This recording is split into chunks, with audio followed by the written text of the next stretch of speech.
Hey everybody, this is Perch and it's Pat and it's Joe. How you guys doing? What's going on? What's going on? Not too much. I sound much more excited than I did like 30 seconds ago, right? And suddenly do stuff. This was a very somber discussion about how truly in despair the industry is, but we can't get into that stuff with you commoners on the stream. Yeah, no. So well, it's been a while. Joe's done one stream with me this year. Pat, this is Happy New Year to you. This is the first time we've had you back. right. Yes, indeed. Happy New Year. I think, knock on wood, we'll be doing these streams regularly. Although I'm told that there's apparently far more popular shows that do things on Friday, so maybe we should switch nights. I don't know.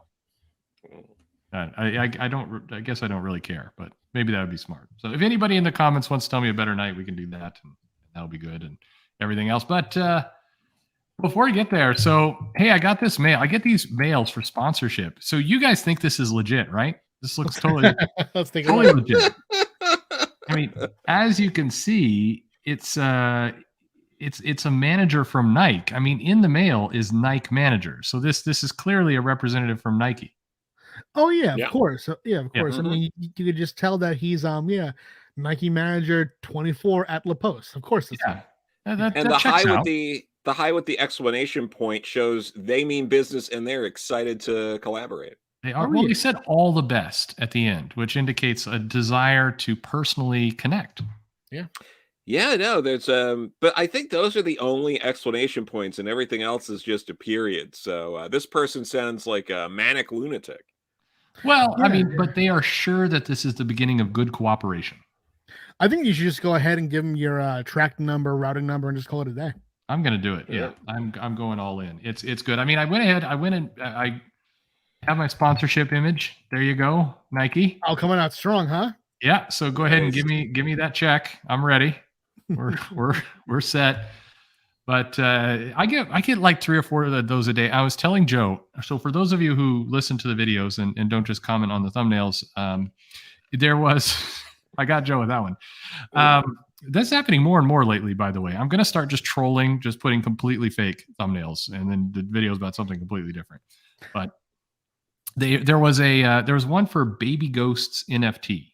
So it's Baby Ghosts, and they sent me one of those mails. So I did this bit in the video talking about, I didn't know what Baby Ghost was, so I presumed it was like cartoon aborted fetuses. And so I did a little 40-second spot, and I got a response saying, "Hey, we loved your spot." And it was them, Baby Ghost? It was it. Well, I mean, it's the same whoever clown did it the first time. So I mean, what?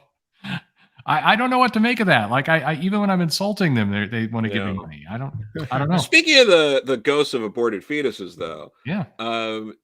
If none of you have seen it, the movie The Suckling is on Tubi for free. I know, crazy, right? And that's a horror movie that's one of those that's based on a true story. And it's about this woman who goes to like a back alley abortion clinic, and oh Jesus Christ. The mutated aborted fetus murders everyone. Okay. So based on a really true story. Gotcha. It's based on a true story because there was this back alley abortion clinic that was connected to like a bar club, and there were 12 people that were like murdered. Like that part's true. Yeah. they were just like, oh well, they never found who did it. So it's clearly ghost. It's clearly ghost, baby. Yeah. Slight embellishment, perhaps. Yeah. Yeah, this is the high quality content you guys come here for. This is absolutely. Go stop the stream now. Go watch The Suckling on Tubi. Yeah, what are you doing? Stop. Yeah. Well, anyway, thank you both for joining here. You look very dapper there, Joe. Thank you. You look very serious. You look like you're going to murder somebody there, Pat. Yeah, that's usually my go-to mode. I try to control my anger these days. Those were darker times. Okay, that fits. It's well, you have to because we're coming up on Valentine's Day, right? Do you guys have any big Valentine's Day plans, like old Norman here about ready to poke Gwen? Dude, he must be in a do-rag every single time he's not on panel. Look at those waves, Jesus Christ! Yeah. that's manicured. I like how this moment in Marvel history was bad. I mean, universally pretty much hated, but Marvel keeps wanting to come back to it and remind us that it exists. They I don't know why. No, I don't know why either. I'm just trying to think. Like Valentine's Day was the only thing I really did to celebrate so far was I watched that Kathy's Valentine's Day special. That was an old '80s animated special about everyone's Jesus favorite Christ. cartoon girl, Kathy. Oh. That was it's fun. I'm speechless. How about you, Pat? You have anything going on? I think my wife and I are gonna go out to dinner. We were given a gift card that we haven't taken advantage of, so we're gonna do a nice married low-key Valentine's Day. There you go. That sounds very good. Since I have kids, there's no Valentine's Day for me. But it's just they ruin everything. That's too bad. Yeah. But my wife was reminding me the other day. I had forgotten. I was running a comic shop. First time she met me was in a comic shop. It's a comic book shop romance. Thanks. Something good comes out of comics. That's good. That's right. That's good. Yeah. I'll make her do a video to tell the story. Yeah. And like everyone would probably agree here, good things that come out of comic shops aren't new release comics. Unfortunately, that's true. Hey. Yeah. There you go. Well, hey Pat. So right before we were on the air, we were talking about this. You hadn't really heard this controversy.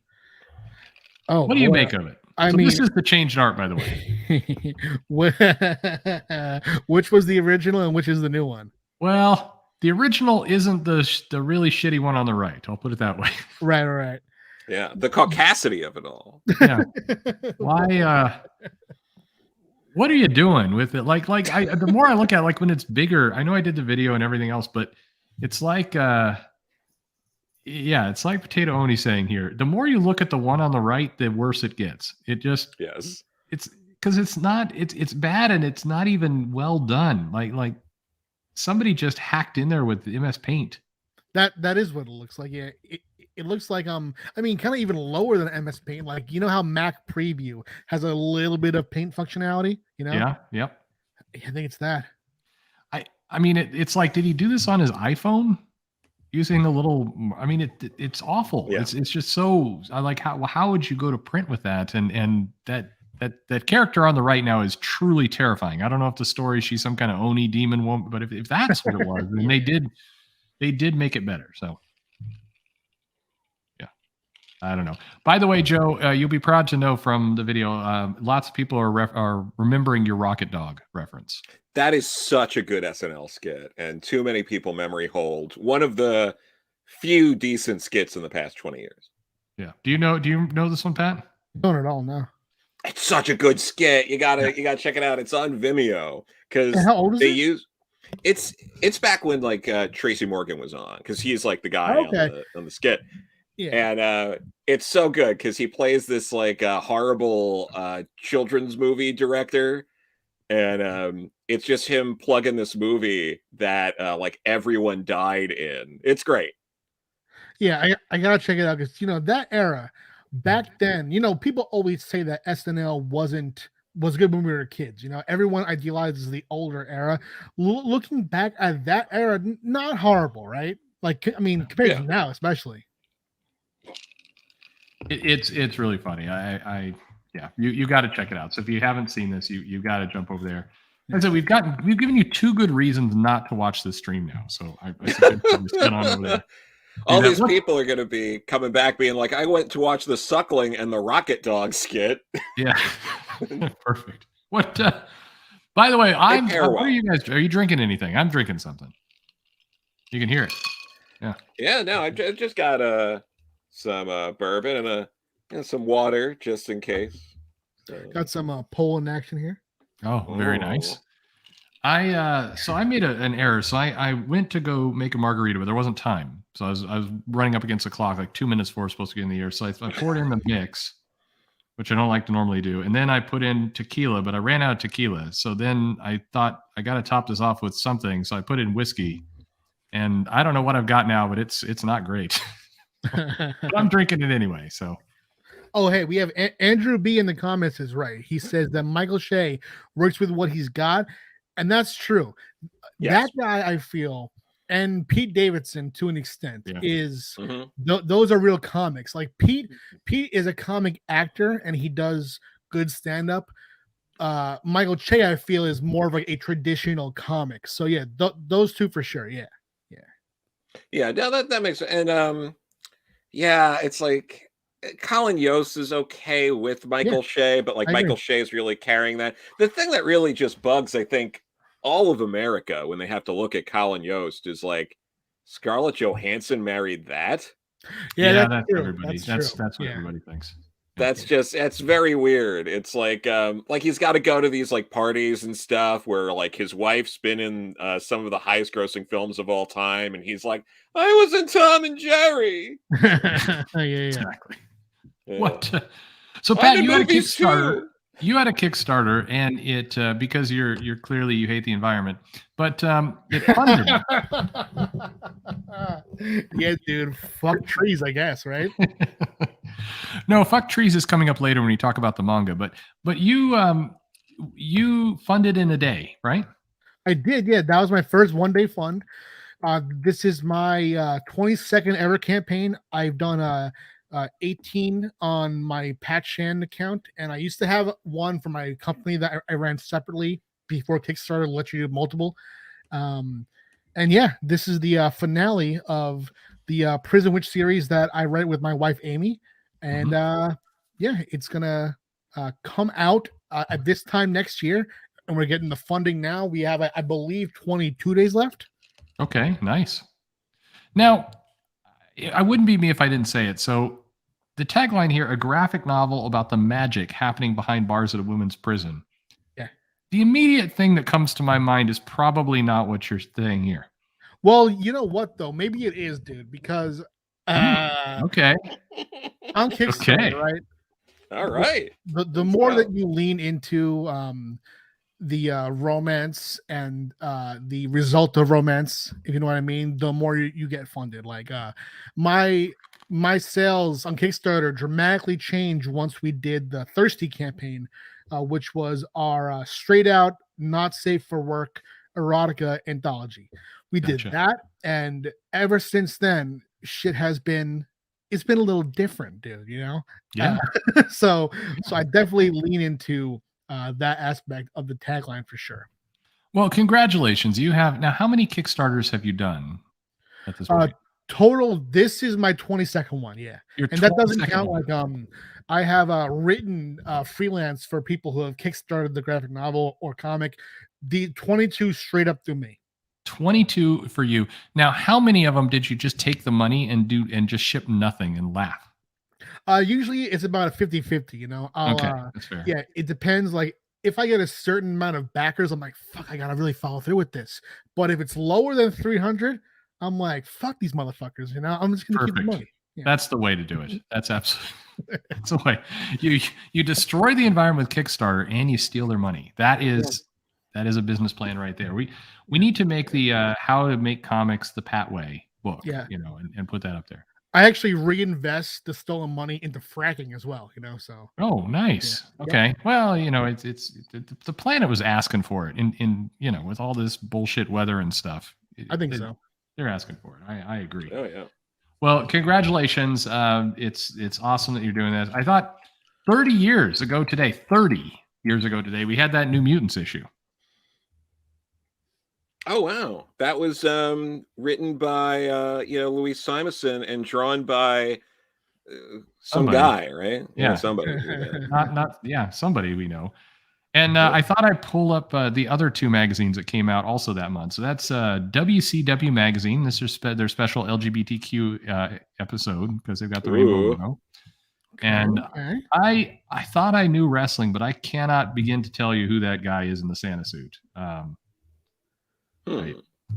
don't know, and some whore. And then next to that, we've got what I like. This is a copy of Playboy. I would love to know what the article "Harassment Hysteria: The New Rules for Working with Women." Keep in mind, this is 1992. I'll bet that is one hilarious article. Oh boy! Oh boy! Oh boy! Oh boy! What do you suppose their advice was in 92? You can't smack their ass anymore, man. It was probably just don't shit where you eat was probably the advice. Yeah, I'll bet a lot about that. Yeah. I still am wondering who that fat guy in the Santa suit is. Somebody, anyway. But Rob Liefeld, he did okay for himself, right? He did all right. I mean, he years later he would go on to relaunch Hawk and Dove for the New 52. That's right. So his career went up from there. Yeah. I hear he got some Archie work recently too, so he's getting by. Yeah, he's good. But this is the issue that launched him into doing ads for jeans, right? It's a great jeans commercial. I mean, I have to believe it's kind of similar to that Nike mail that I got. Probably, yeah. The hair on Cable looks like a reverse Paulie Walnuts. The entire thing is white except for the wings. Yeah. Yeah, that's true. I didn't notice the shading on that is odd. This was a fun time in comics though, right? I mean, this was like they were throwing out characters and I mean it was this era of the X-Men. I mean, this stuff was just selling like mad at the moment. Oh yeah, I mean, look at it though. It's like you got Cable with clearly just donning fetish gear without a shirt, and everyone in that cover there on the side is very excited to. Well, Richter doesn't look that excited, but everybody else does. Which is ironic. Yeah. That is ironic. I didn't think about it that way. No, but this is a time when like this one comic would come out and it would pay for the rent for your shop. Just this one. Damn. Dude, imagine, it was such a wonderful time. All right, here we got a question for you, Pat. Oops, okay, here you go. So first of all, you look good. So congratulations. I mean, thank you very much. I actually I didn't have time to shower today, so maybe it's my musk. That's really set me you didn't need to say that. Nobody. What do you have? So is that you got a Pokemon Go shirt? Is that what you got there? Yeah, this is I'm repping Team Valor. Team Valor, if I see any Team Instinct or Team Mystic, it's on site. Sure. Yeah, it's Team Valor all day. Ba-bunk! Yeah, well, I mean, Team Instinct are a bunch of bitches anyway. I mean, come on. I think so. Yeah, absolutely. All right. So what? But the question here is, everybody's now we've dived completely into nerd territory. What if you're on an island, you had only one comic to read? What would it be? All right. If we can kind of do a multi-volume series, I would bring Why the Last Man. If we could do only a single volume. Oh boy, dude. God damn. Like a comic about how to build a raft and escape or something like that. Right, yeah. This might be just such a random hit, but Nick Spencer wrote a Jimmy Olsen one-shot years ago. And it was very fun and it was funny, and it might keep me from getting too depressed while on this island. So I might say that just if pressed, but the truth is I would much rather bring a big knife to get some boars so I can eat. I'm thinking some big comic you could hit something over the head with would be good, or maybe float away. Yeah. I could bring Alan Moore's Lost Girls, not for anything strange. No, we all know what you mean. It's a big volume, just crack them over the head. Yeah. How about you, Joe? What comic are you taking? That's again, it depends on the rules, because like if it's I could bring like a large volume sort of thing, or the James Robinson Sandman Starman would be up there. I love that run. If it's just like a graphic novel or something like a little shorter, Daniel Klaus's 8 Ball, Charles Burns' Black Hole is definitely up there. If it's like a one-shot comic, if I can only bring like one floppy, it might be the Geek one-shot from Rachel Pollack and Mike Allred. Okay, that's a good one too. That's a really good. That was a good time. Here's a statement. When comparing comics to manga, I think people need to bring up the censorship and stigma American comics have faced for decades, like a runner with cement shoes and a runner with rockets. What do you think? Do you think there's some truth to that manga didn't have the same kind of restrictions, and so allowed it to like go in different directions and genres to get built up, where comics is still kind of finding its footing. This might be just totally wrong, and I might be getting the wrong country, and if so, so racist. But in Japan, don't they blur dicks? Like, can't you not have a dick? They do. They either blur it or they replace it with fruit. And I'm not joking. Yeah. Like the guy will take off his pants and suddenly there's a watermelon there. Yeah, I would I would say almost the opposite, that since Japanese culture is so censored that their artwork gets more creative and gets, I think, that probably a bit more hardcore because they can't show actual real life sex and sometimes violence. But no, I mean, I think that might be looking at the American comics industry through the perspective of when it was more limited. Now, I mean, the stuff that you'll see in a book like Saga is insane. I was just able to put out Thirsty, which had a bunch of fucking and sucking, so I don't think that there are that many restrictions now, or maybe since the late 80s. I don't feel that personally. I've never felt a publisher say, no, don't do that kind of shit, I mean, I throw in there too that the Japanese market was pretty censored. I mean, it was censored in weird ways that may not make as much sense in the US, but there's certainly plenty of restrictions out there. Yeah. I mean, you couldn't show a dick. You could show an octopus raping a woman, but that's just how they roll over there. That's just nature, though. Yeah. That's right. My God, dude. But hey, no, Fish, I mean. By the way, Fish says this is PN News, so maybe that's who that is. So that's okay. Thank you, Fish. Yeah, that might be that. Thank you. Yeah. But no, it's I mean, I certainly wouldn't want to swap places with what Japan went through from like the 40s to the 60s. So yeah. Yeah. So, but that aside, no problem. But that aside, I mean, we're also dealing with a country where it, like, they're like boy love kind of comics. The reason why they were all European looking is because it wasn't until years later that Japanese even acknowledged that someone born in Japan could be queer. Yeah. Like, that was like, oh, so we'll do Europeans because Europeans, they all get all weird and queer and stuff, not like us Japanese. So like, well, checks out. Hey, Pat, what do you think of the new Xenoscope miniseries they've been doing?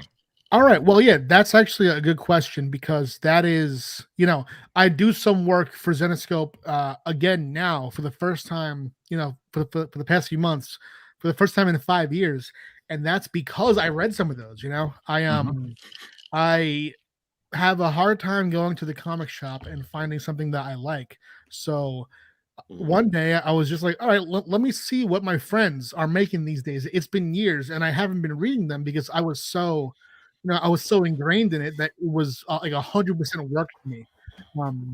And I started to read some of the one shots because they switch primarily to almost 95% just one-off one shots. And I read some work by Dave Franchini, some Ralph Tedesco, and I was taken by how fresh the universe felt, both with what they'd done since I'd been gone, and also the format, just the idea of these one-off stories that build, but not in a way where any issue has really strong ties to previous issues. It was very attractive to me. I saw that they were doing really well with that. So it made me interested in dipping back again. Yeah. I'm glad you're there. Absolutely. Thanks. Yeah. Nice. I want to follow up with you, Pat, on this because, for people I've talked to, and maybe you'll back me up on this, or maybe you'll comment me, and that's fine. I understand. But how many, like, I'm absolutely not naming names or anything like that, but like the amount of like pros or up and comers, people in the industry who don't read anything coming out now is like astronomical. Yeah. And on top of that, you'll even hear from some of them being like straight up honest with you, saying stuff like, I'm afraid of reading, so-and-so's book because like, I don't think I'm going to like it. And I don't want to have to like give like a real opinion on it if they ask me. Yeah. Like, Yeah, all the time. Very all common. the time. Very, very common. Super common. Yeah. Yeah, I think that people are afraid of that conversation. And that's a conversation that I'm not afraid of. If I don't like a book Yeah. and Yeah. someone asks me what I think, I can tell them that it's not for me, because the truth is that, you know, someone might love, and someone has to love what I don't like, because books are being published and I don't like any of the shits, you know? Yeah. You know, so someone picks up those books and goes, "Oh wow, blank can write enough that I want to invest money in this guy." And they'll have multiple books for these writers who, you know, in my eyes can't write, but maybe it's just not for me. And I think that people are scared to have that conversation, the whole not for me of it all, you know? Yeah. Yeah. No, absolutely. And like for sure, like, I mean, movie wise, like, I will see a Wes Anderson film over a Michael Bay film every single time. And according to the way those movies make money, I'm the idiot. So here we are. Yeah. Yeah. So kind of along these same lines, what do you guys think of the lettering for the current X books? Oh, how it's lowercase, right? Yeah. Yeah, I mean, I like that. I don't know why we're stuck on the uppercase thing. I don't have a strong opinion on it, but I do. It's one of those things where comics is so made for people who grew up already loving comics, that when someone who is an adult who hasn't given the medium a chance yet, when they're introduced to it, there are so many things that we take as normal that are weird when you look at other forms That's of true. written Yeah. media. So I remember when I started to read comics, I was like, why the fuck is every character screaming? You know? Yeah. It's all No, caps. it's true. I've had that reaction from people. New people to comics always wonder why it's all in caps. Yeah. And then, but Yeah. people who've been reading comics for a long time, you do lowercase. It's very weird for people. Yeah. I'd just say that the lettering in the X titles are certainly not my problem with those books. Sure. Yeah. But like but a lot of it too goes back to printing on newsprint and the lower quality paper. Like the philosophy behind it was it's easier to read if it's all in caps. And Yeah. if print on newsprint, and the older ways they printed it, you wanted an exclamation point, a question mark, or an ellipses, because just one period sometimes wouldn't show up. So that's why everyone's either screaming or asking questions or ending with like an ellipses. And it just carried over after we stopped doing it for those reasons. So like there really isn't a reason, as long as you can get the print big enough. I think there's more of a reason to have it in all caps when we're talking like webtoons that you're reading on your phone. Yeah. Readability. Like that's different. If I'm reading a book, you know, just have it, you know, upper lower case. But yeah, I can see, you know, especially if the webtoon has it where, you know, maybe it's wordy. You really want that bigger. If you can't have it, you know, upper lowercase and have the balloons big enough, then yeah. How about this new Thunderbolts? What do you? This was announced today, and kind of there's a really, well, I'll tell it another time. But there's a funny story behind this. But what do you think? This is Marvel going back to a concept that did surprisingly well in the '90s, and I think it's surprising. They didn't anticipate it doing as well as it did in the '90s. But what do you think? What do you make of both this title and then also kind of coming back to this stuff? You know, while it's not my exact aesthetic, the cover in the middle, I do like that it's trying something a little different. Yeah, the cover, the pink cover is nice, and the artwork actually looks good to me. The figure design, but just the overall look of it is just so what you would expect from a superhero comic. But the shit in the middle jumps out, and on the shelf, I think it would be very eye catching. As far as I would have to see who's writing it. I would have to see, you know, what the take is. But I mean, it could be cool. It doesn't really sell me immediately, though. Sure. It's so funny stories about this. I'll kind of go over. And by the way, and we can talk more about some manga and kind of restrictions. It's not actually true. There, manga did have restrictions. It was compared to the States because manga's restrictions were weirder. It was much stranger about what was allowed, what was not allowed.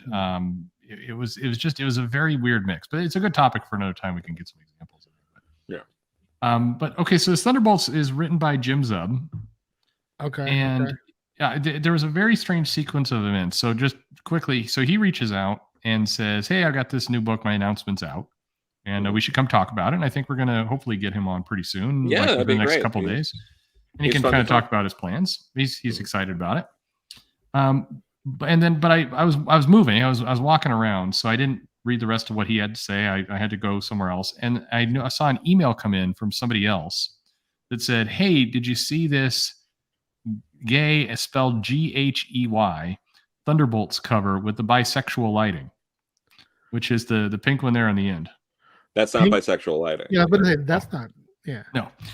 What's funny though is that when I got back to Zub's like, "Yeah, I'll bet somebody bitches about the cover," and it was the sequence of timing was just hilarious.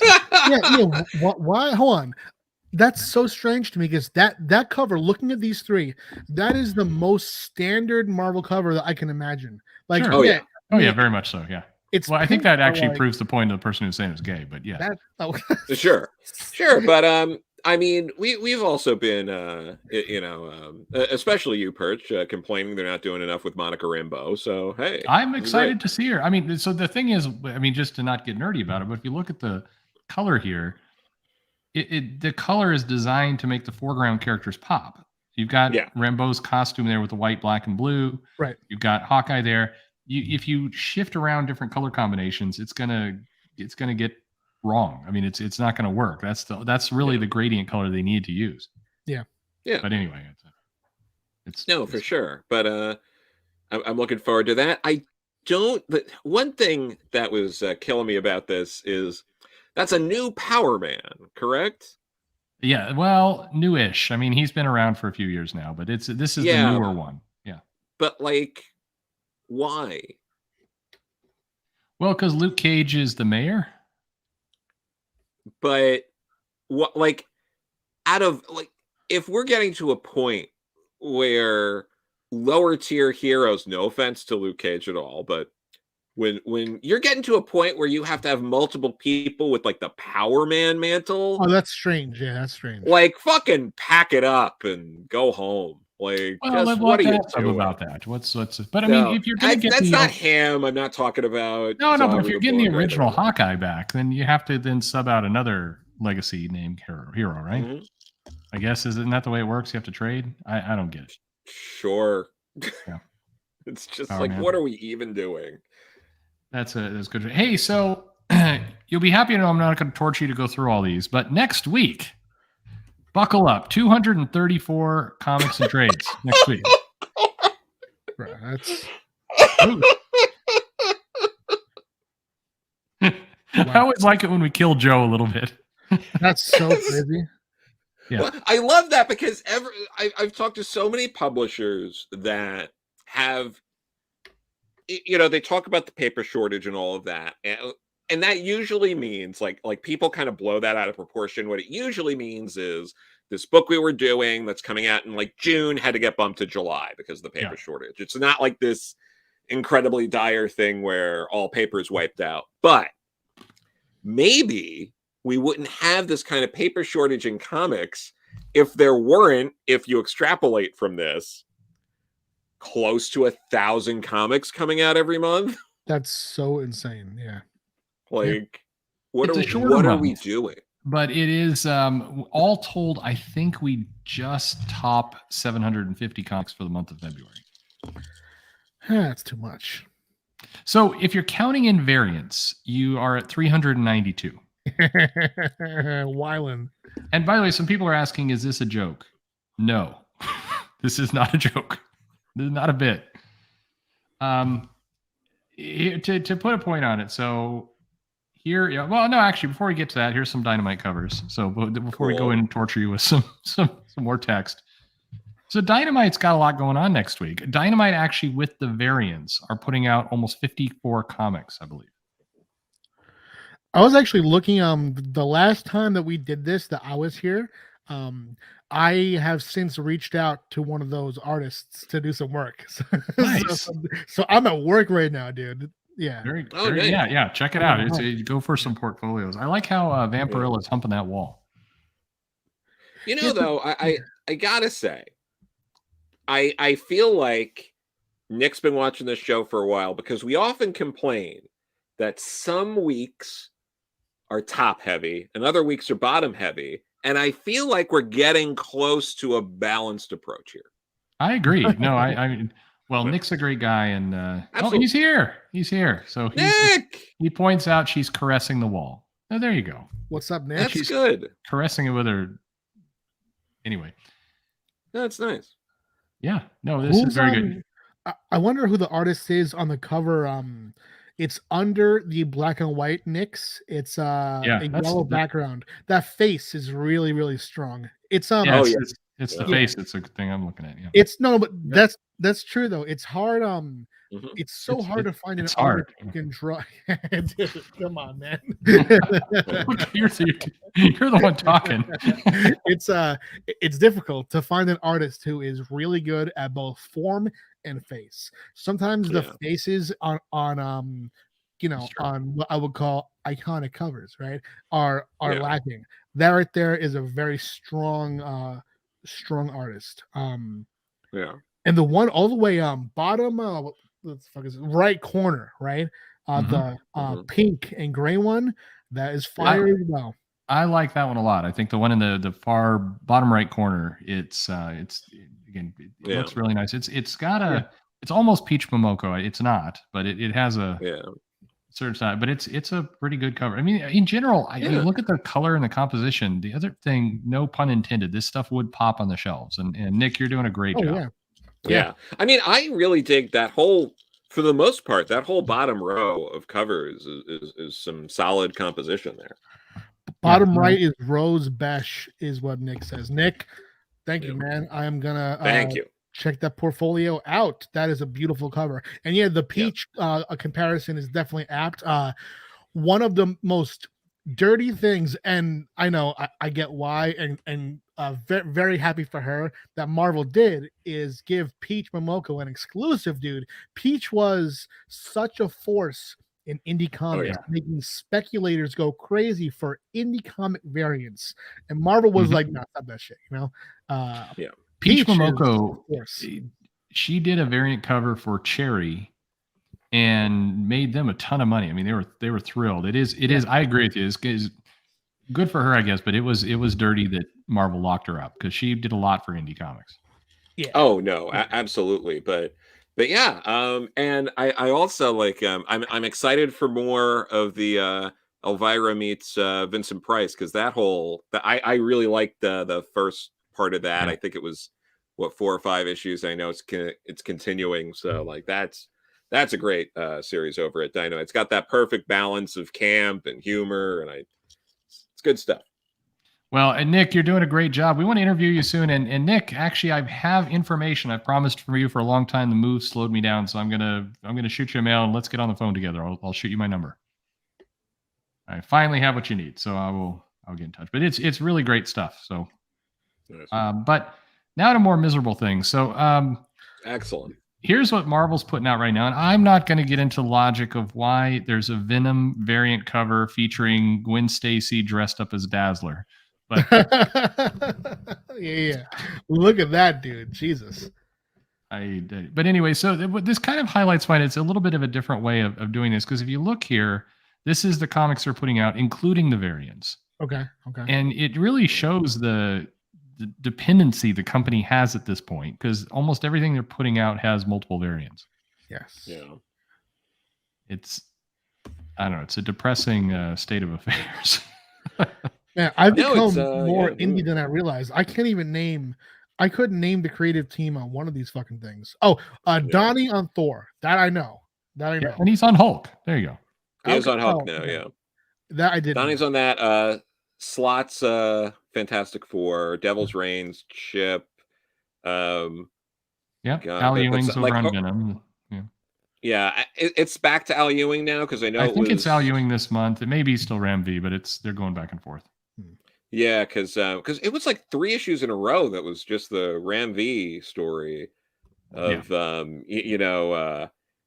Dylan Brock being like, "I'm sad about my dad," and the alien thing, and a evil corporation being like, we're gonna get the Venom. Oh, God, but we need to do it's fun. Did you see? I recapped Secret Invasion, and we need to have you recap some comics in the exact same voice and style you just did. I could do that. But no, it's oh God. And I keep forgetting that Marvel does the Warhammer comics. But they've been pushing that along. Spider-Man are we already at the Zeb Wells? No, that's going to be a number one, right? Yeah. So but he's involved in the Spider-Man cabal or Illuminati or whatever they have that's taken turns at Spider-Man, right? Yeah, I guess. I don't know. No, it's the Spider-Man Council of Spider-Man. Yeah, it's yeah. Is Thor twice monthly? Because I was thinking that Donnie's pretty new on the book. I think it is. It's not. It just it comes out randomly, and sometimes they ship it it went twice monthly, and then it went like 6 weeks, and then 3 issues came out all of a sudden, and it's all over the place. That's weird. No, that sucks. Yeah. Here's Image. Similar problem. This does highlight how Image is starting to look very, very similar to Marvel. Yeah. In regards to how some of this stuff works. Again, lots of variants, lots of incentives. You know, the funny part, the Walking Dead Deluxe, the color version is doing better than many of the other Image books are doing. Oh, definitely. You know. Yeah, I mean, this though, I will say that I'm more forgiving of this just because if I want there to be a speculator market for comics, I would much rather see it on indies. And James Tynion, I don't know, has done an amazing job of tapping into the collector's market, which is something that indie publishers like Xenoscope, like Dynamite, have been doing for a long time that indie creators who go through Image really haven't been doing. So to see that here, to see how he's been doing that to me is impressive. And if that's how you're gonna, make bank and, work your way to becoming a retailer darling, so you can keep doing your books. That's true. I think it's smart. That's a really good perspective on that. Yeah. In fairness, I mean, Image, King Spawn is holding its sales better than I think it did dip pretty far off the original, but it's holding its sales well. Todd's, he's doing okay with his Spawn books. It's paying off what he did with this. Yeah, absolutely. And out of these, I mean, I've been enjoying Primordial, Silver Coin.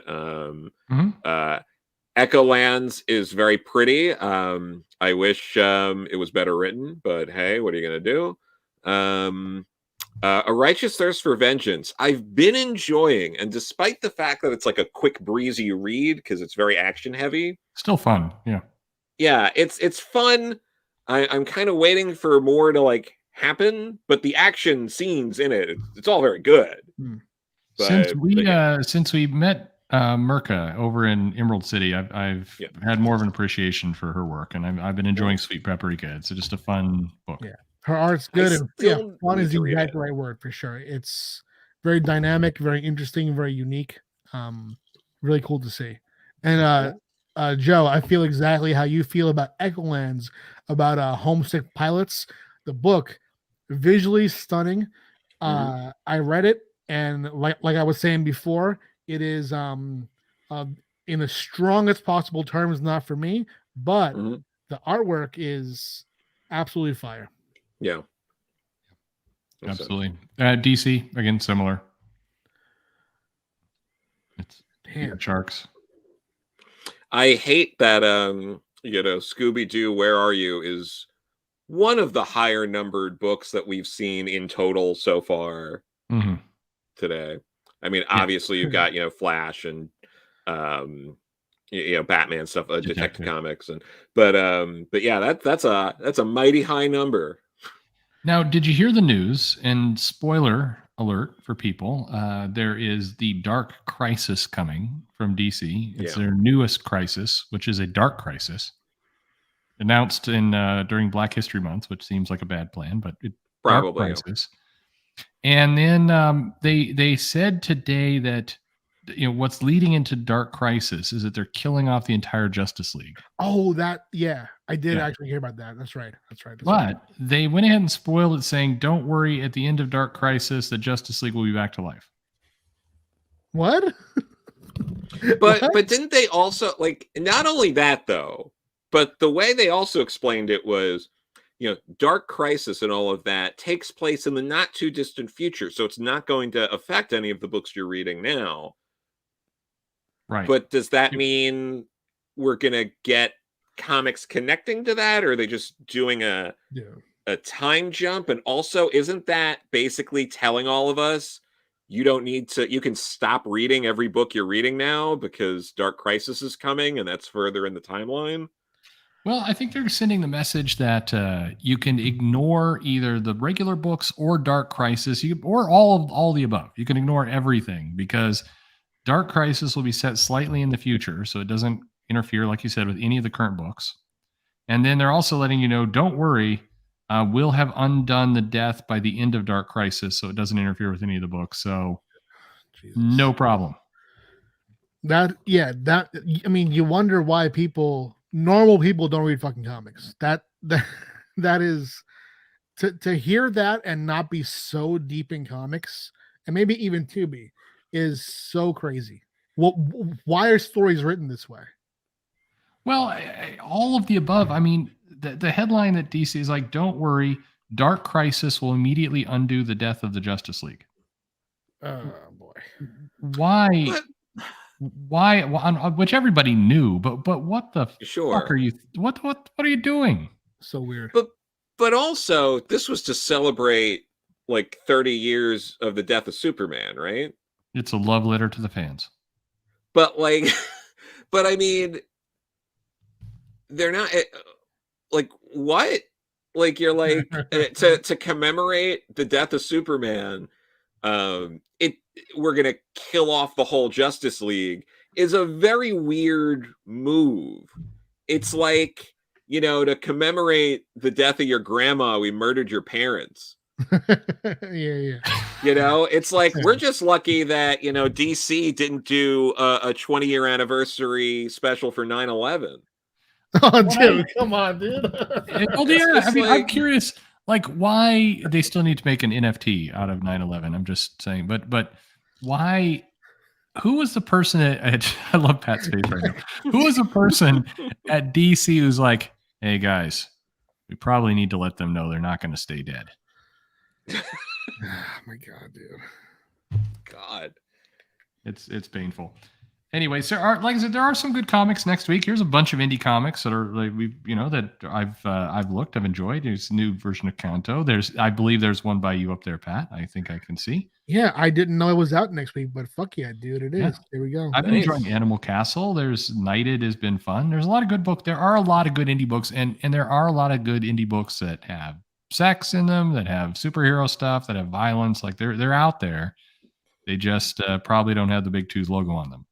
These covers are all great. These stand out so much more than the Marvel and DC covers. They do. These and Dynamite all look great to me. That one cover right in the middle where it's the bloody hand drawing. Yeah. What is that? I forgot.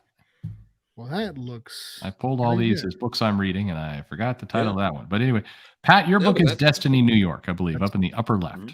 That's right. Yeah, that is the cover art is by Veronica Fish. Very nice. That is number 10. There's a lot of good titles out there. You have to dig, and I do think it's on everyone. I mean, I don't know if I did a video on, but the news about Amazon and Comixology and the fact they're going to cancel your pre-orders and your subscriptions are going to get all jacked up, and there's a lot of stupid barriers in the way. But if you can break through it and put a little bit of effort into it, there's a kind of a wealth of indie comics out there. Here, stuff that's crowdfunded. There's books out there. You just got to dig.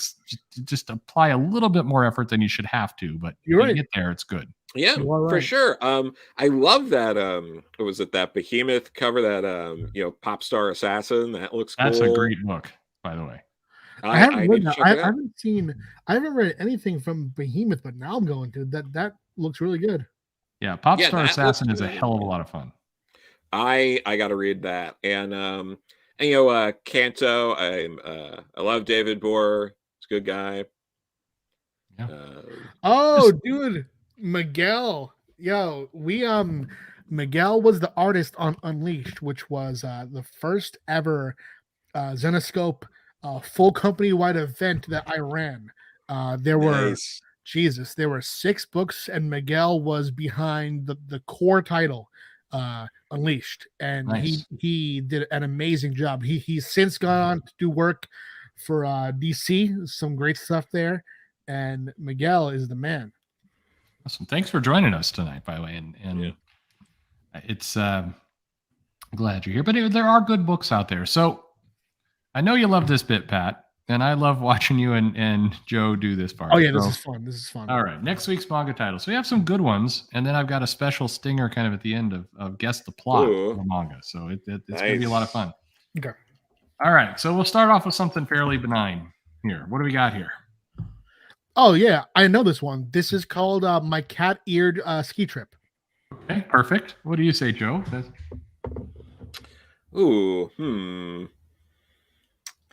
I don't know. The immediate thing that came to me was Snowblind, and there's no way it's that, but that was the first thing that came to me.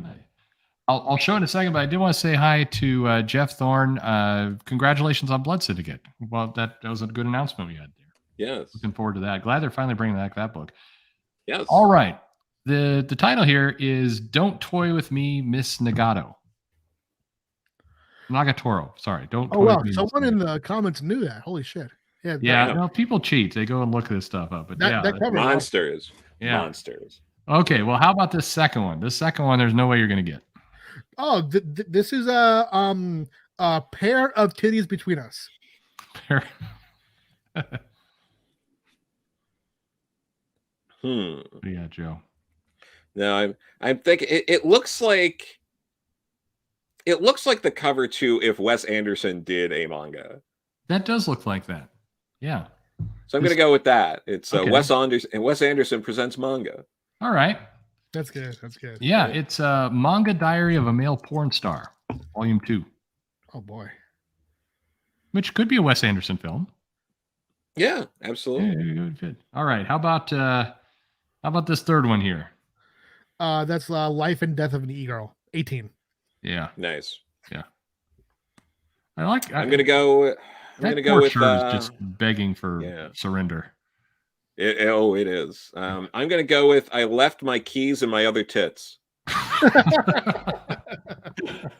Okay. Well, this one's kind of on the nose. This one is Yuna and the Haunted Hot Springs. Yeah. There you go. I'm guessing those hot springs are gonna go inside her pussy. Yeah. What's this last one here? Oh, this last one, the title actually changed during production. It was changed to "How could the letterer choose that color for the text over the snow?"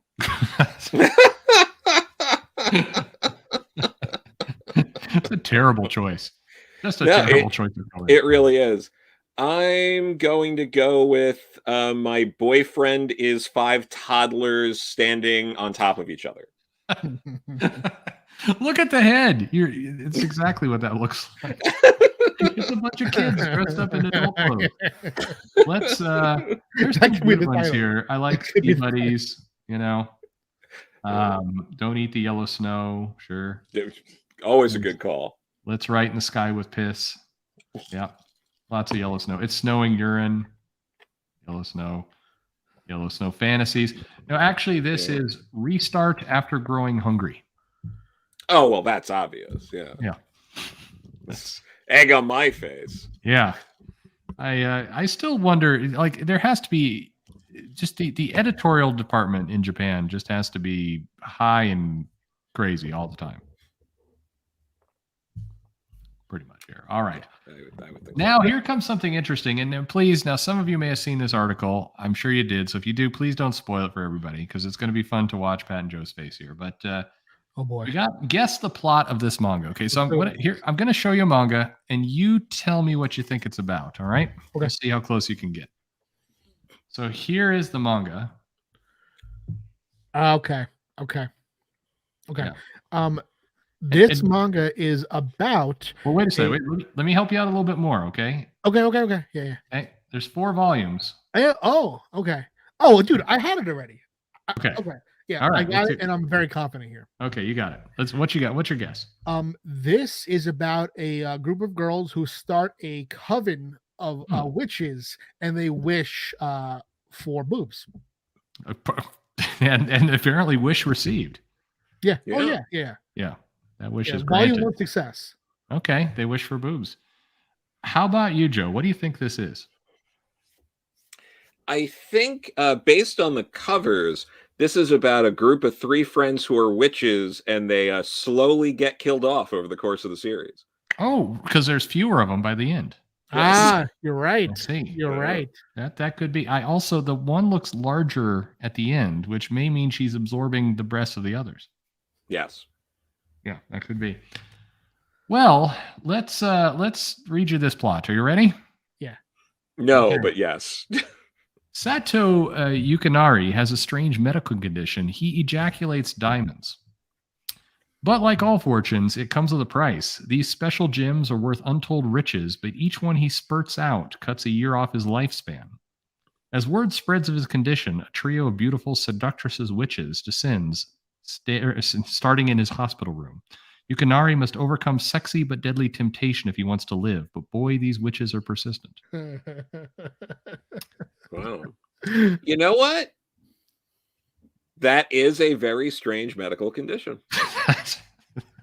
that is true. That's I've never heard of it. It's got to be pretty rare. So yeah, that's I'm thinking it's pretty painful. accurate advertising. Do you know what's crazy? It's actually so creative too. Yeah, it is. Oh yeah, I agree. Mm-hmm. I mean, you kind of want to read that now, right? Oh my god, dude! Will the boy be able to stop from masturbating diamonds? Oh my god! Imagine pitching this to Vault, or like Ahoy. Jesus Christ, that's I could so see. funny. I could see. Like Vault does like Money Shot, which I know it's like it's not, doesn't go that far, but I could see them having notes on how to make it so they could make something like that happen, but probably not in a Hoy book. This book could be called Money Shot. Oh, this book, the better title would be Money Shot. Yeah. I like how the little sex bot thing here just showed back up, and I kicked it, but bro, just go website and jerk off. The timing is perfect. Yeah, that is absolutely. But no, you know what? I saw JC in the chat there. Boundless might have done this through Avatar or something like that. Maybe. Yeah, I mean, Boundless is more like an overlap between extreme horror and extreme sexuality. I don't think that they would do just the sexuality. Like even I wrote a book for them called Lookers, where it was about webcam girls, and it was this deep conspiracy, and they always wanted it to be the extreme of both, where Avatar was just the extreme of horror. Mm-hmm. Nice, that makes sense. Oh, and I'm seeing that there at the bottom that gives the diamond necklace a new meaning there. I think I hit both of you up because I was blown away when everyone was like quote tweeting that like the opening scene for the new Batman movie is the most jarring thing ever in any Batman movie.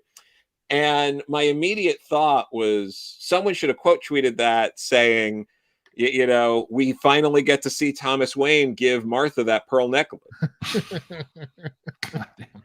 And the fact that no one did that shows that comedy is actually dead. It is. I think so. Yeah.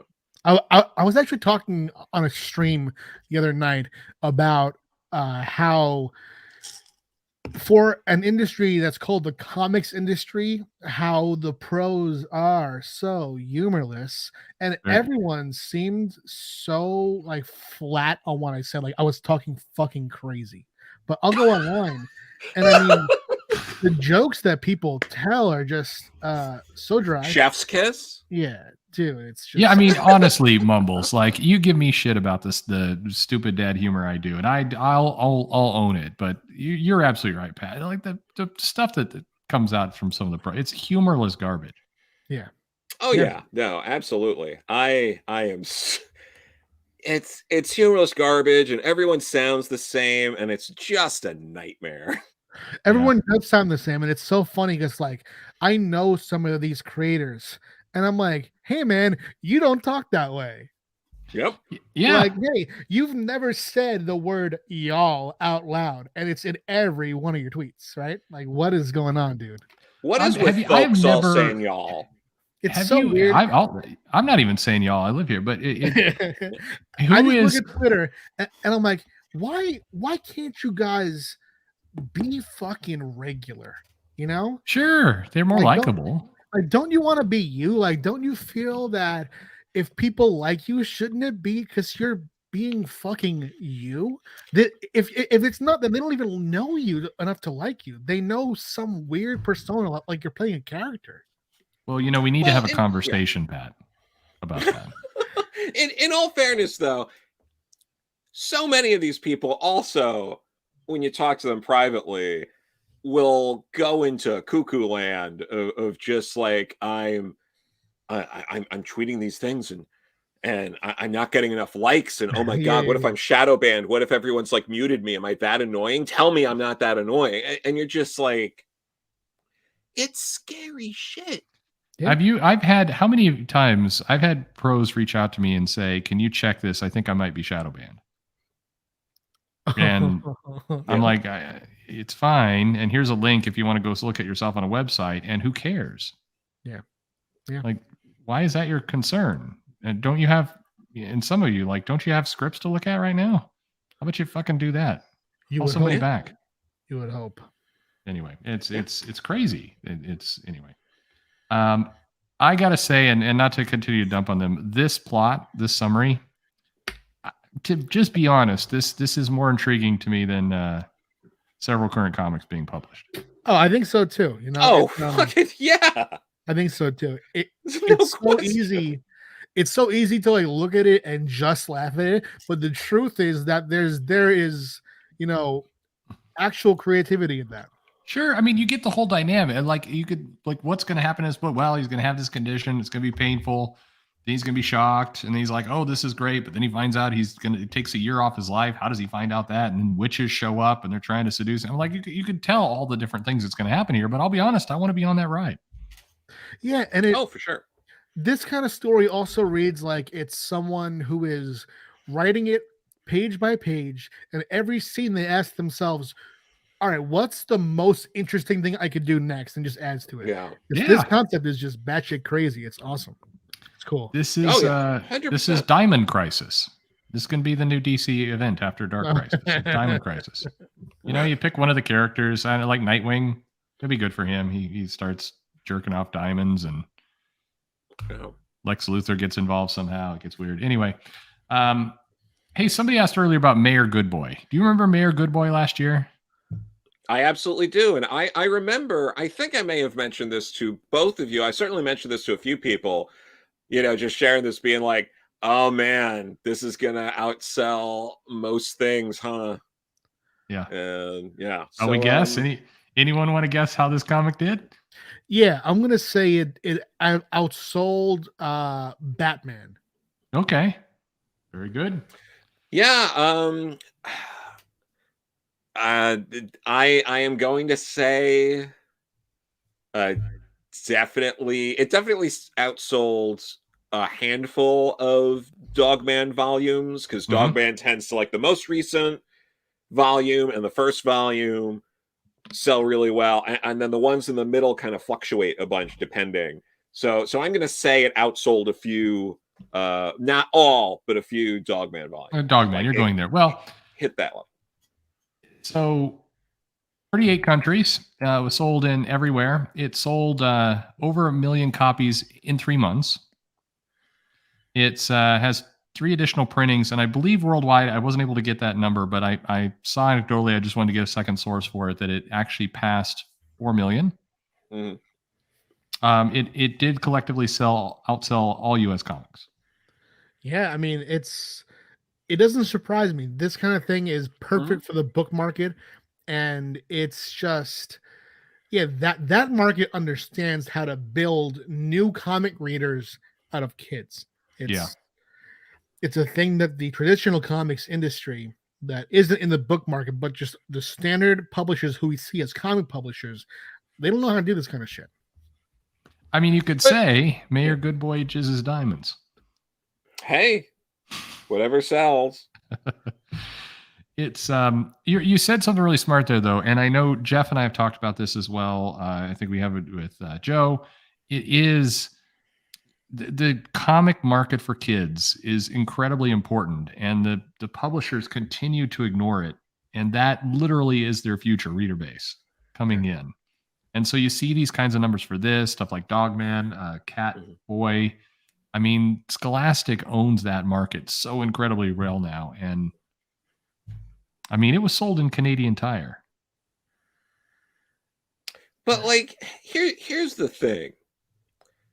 All of us looked at this right away, and we do not have our like degrees in marketing. We don't have like we haven't been running a publisher for 40 years. You know, we're not like, you know, we certainly have experience, but you know, no one would say that we were the like number one experts in this particular industry. Yeah. And all of us looked at that and we're like, yeah, no, that's going to be like one of the highest selling, if not the highest selling comic this year. Yeah. It's like, so maybe it's not that fucking hard. I don't think, I mean, it just sells itself.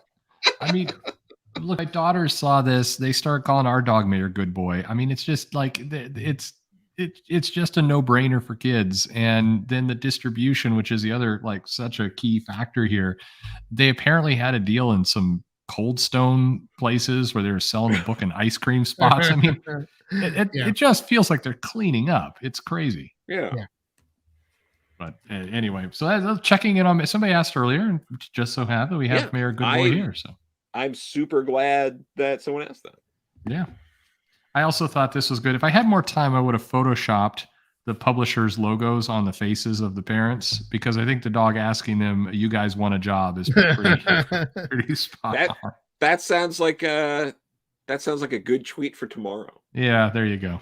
Yeah, you guys will all get it here in the chat. But I know I'm guessing absolutely nobody in the chat is the audience of this book, but it's just crazy that this stuff is going on. But anyway, some fun stuff. Weirdest Lois Lane covers. I thought throw these at you because Joe and I have been doing Lois. I like this one where the Justice League has tied down Lois Lane and is about to molest her, Bill Cosby style. That's what's going on in this comic. And that artist was like, you know, one step too far will be barefoot. Yeah, that's right. Like we're still God-fearing people. Put some shoes on her. Yeah. By the way, as some people are pointing out, it's not completely fair because they sold Mayor Good Boy in places that that don't sell comics. And that's exactly the point. It's like a huge win. Like comic companies try to do that kind of shit. They just aren't good at making a book that those places want. But it's also saying things like, like, oh, Scholastic's got it. Like Disney doesn't have a prayer. It's like, what? No, they should be able to get anywhere. They should. You're right. You're right. I like how the Justice League got Superman. He's pulling the rope, and Flash, and everybody seems to be helping out. And there's Aquaman just like nailing in a stake. Like what's Aquaman even doing here? Like even Black Canary's benefiting this whole picture more. And Hal Jordan's just kind of tickling her under the boob. That's awkward. Yeah, that's definitely. This is exactly why Jeff doesn't like Hal Jordan, because he does this kind of stuff with his ring. Is Green Arrow like murdering someone off cover? He's murdering the witness.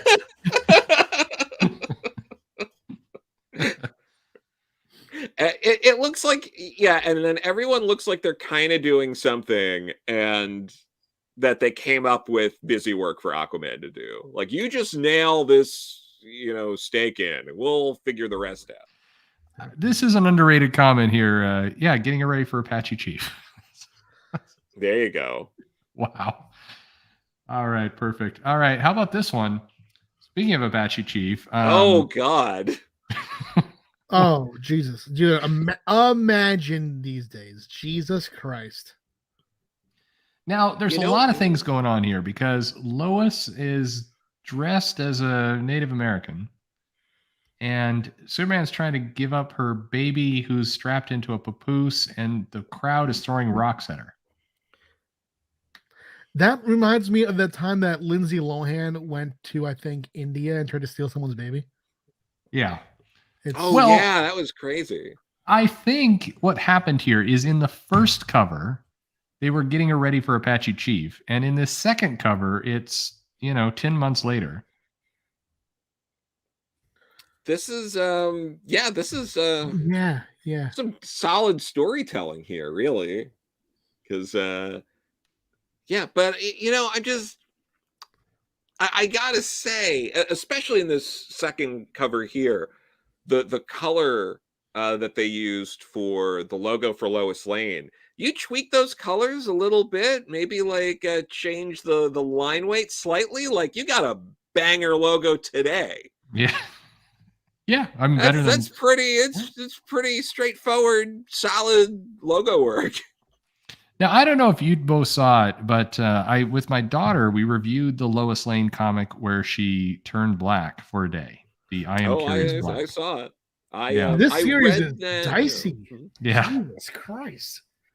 And my daughter was extremely confused by that comic, by the way, and why on all levels. Her biggest confusion was why she was demanding Superman tell her if he would marry her if she was black.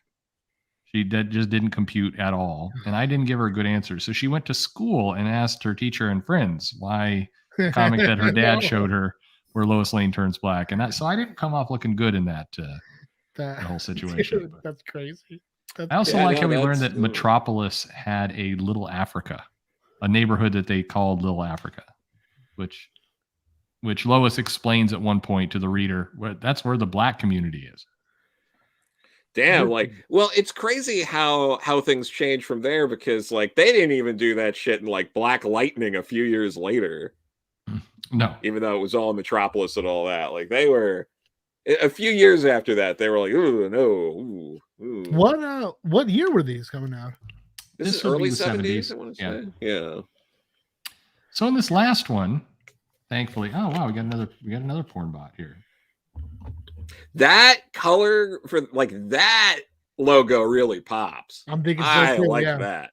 Yeah, I fucking overall, that's the best one. And the cover, the logo matches her outfit. Superman is slanging that wood. This is.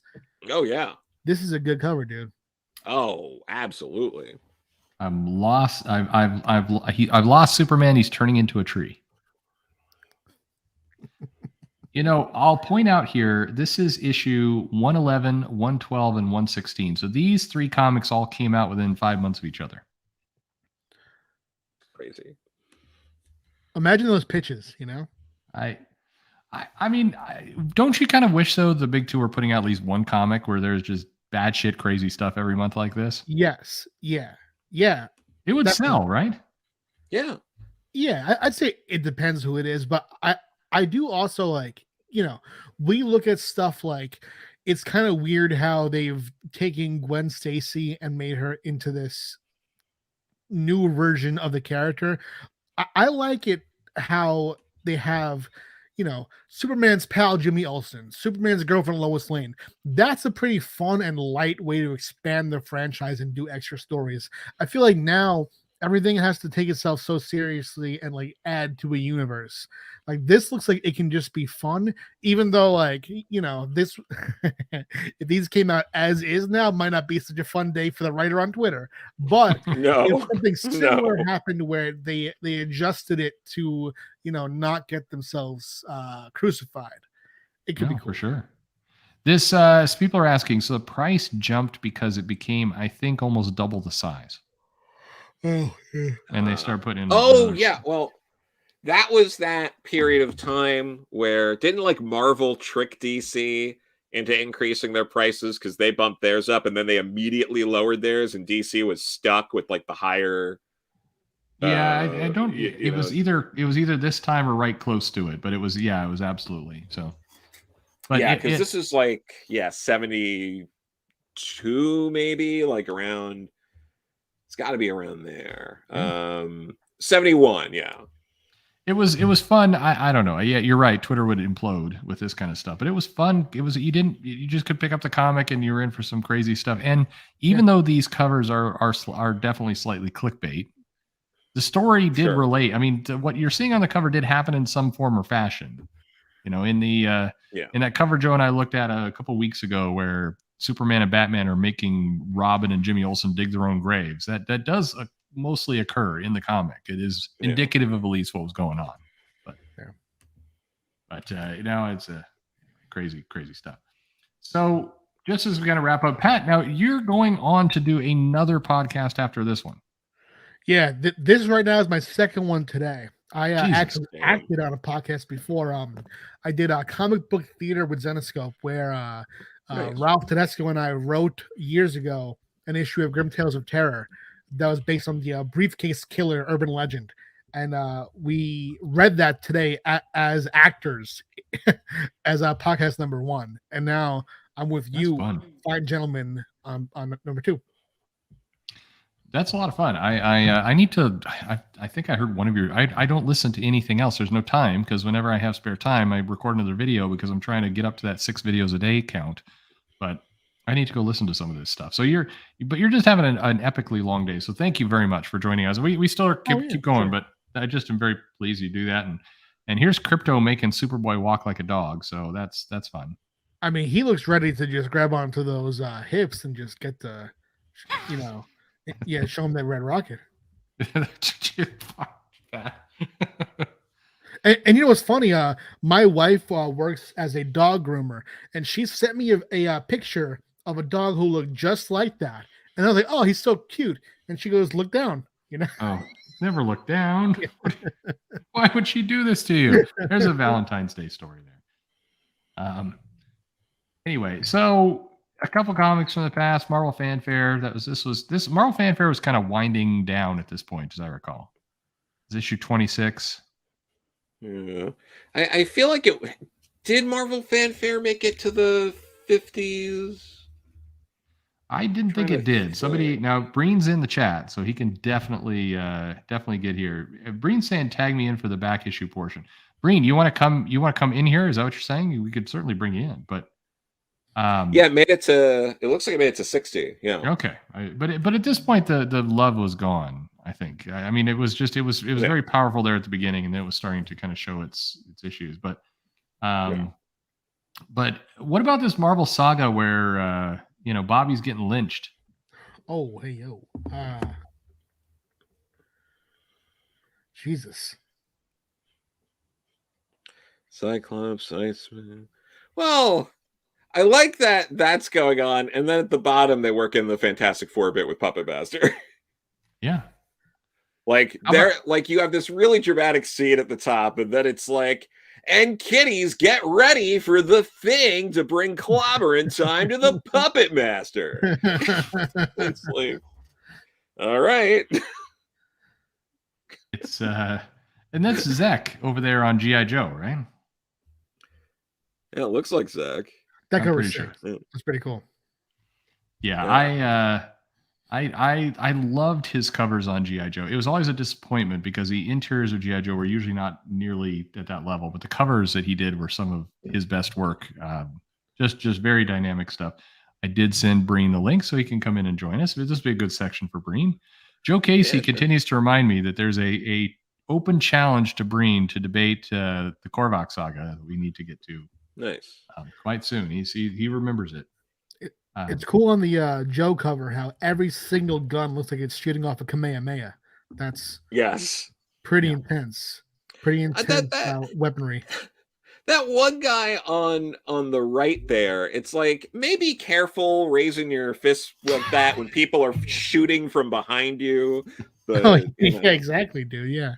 I appreciate the enthusiasm. But... Very reckless. Very reckless. Yes. I think. I mean, what's funny is they were murdering the shit out of Cobra. Like it does. Like in the cartoon, they would always have parachutes and they were using laser beams instead of gun. But I mean, in this, it's very clear that there's a lot of death that's happening. Yeah, well, as soon as they make anything into a cartoon in the 80s, all the villains that you can shoot are replaced with robots. Yeah, it's so funny watching back on the old cartoons about how in clearly life or death battles, how they got around the death of it all. And actually, funny, speaking of Kamehameha with Dragon Ball Z, that they used to say the Japanese version would have them like blowing people up and shit. And the first American dub would say, "I'm gonna send you to a different dimension," and he just blows them to pieces. It's like, no. Oh my god. I remember in the original dub of like Dragon Ball Z. Yeah. Because I was watching that like Sunday mornings. Oh, me too, dude. Yeah.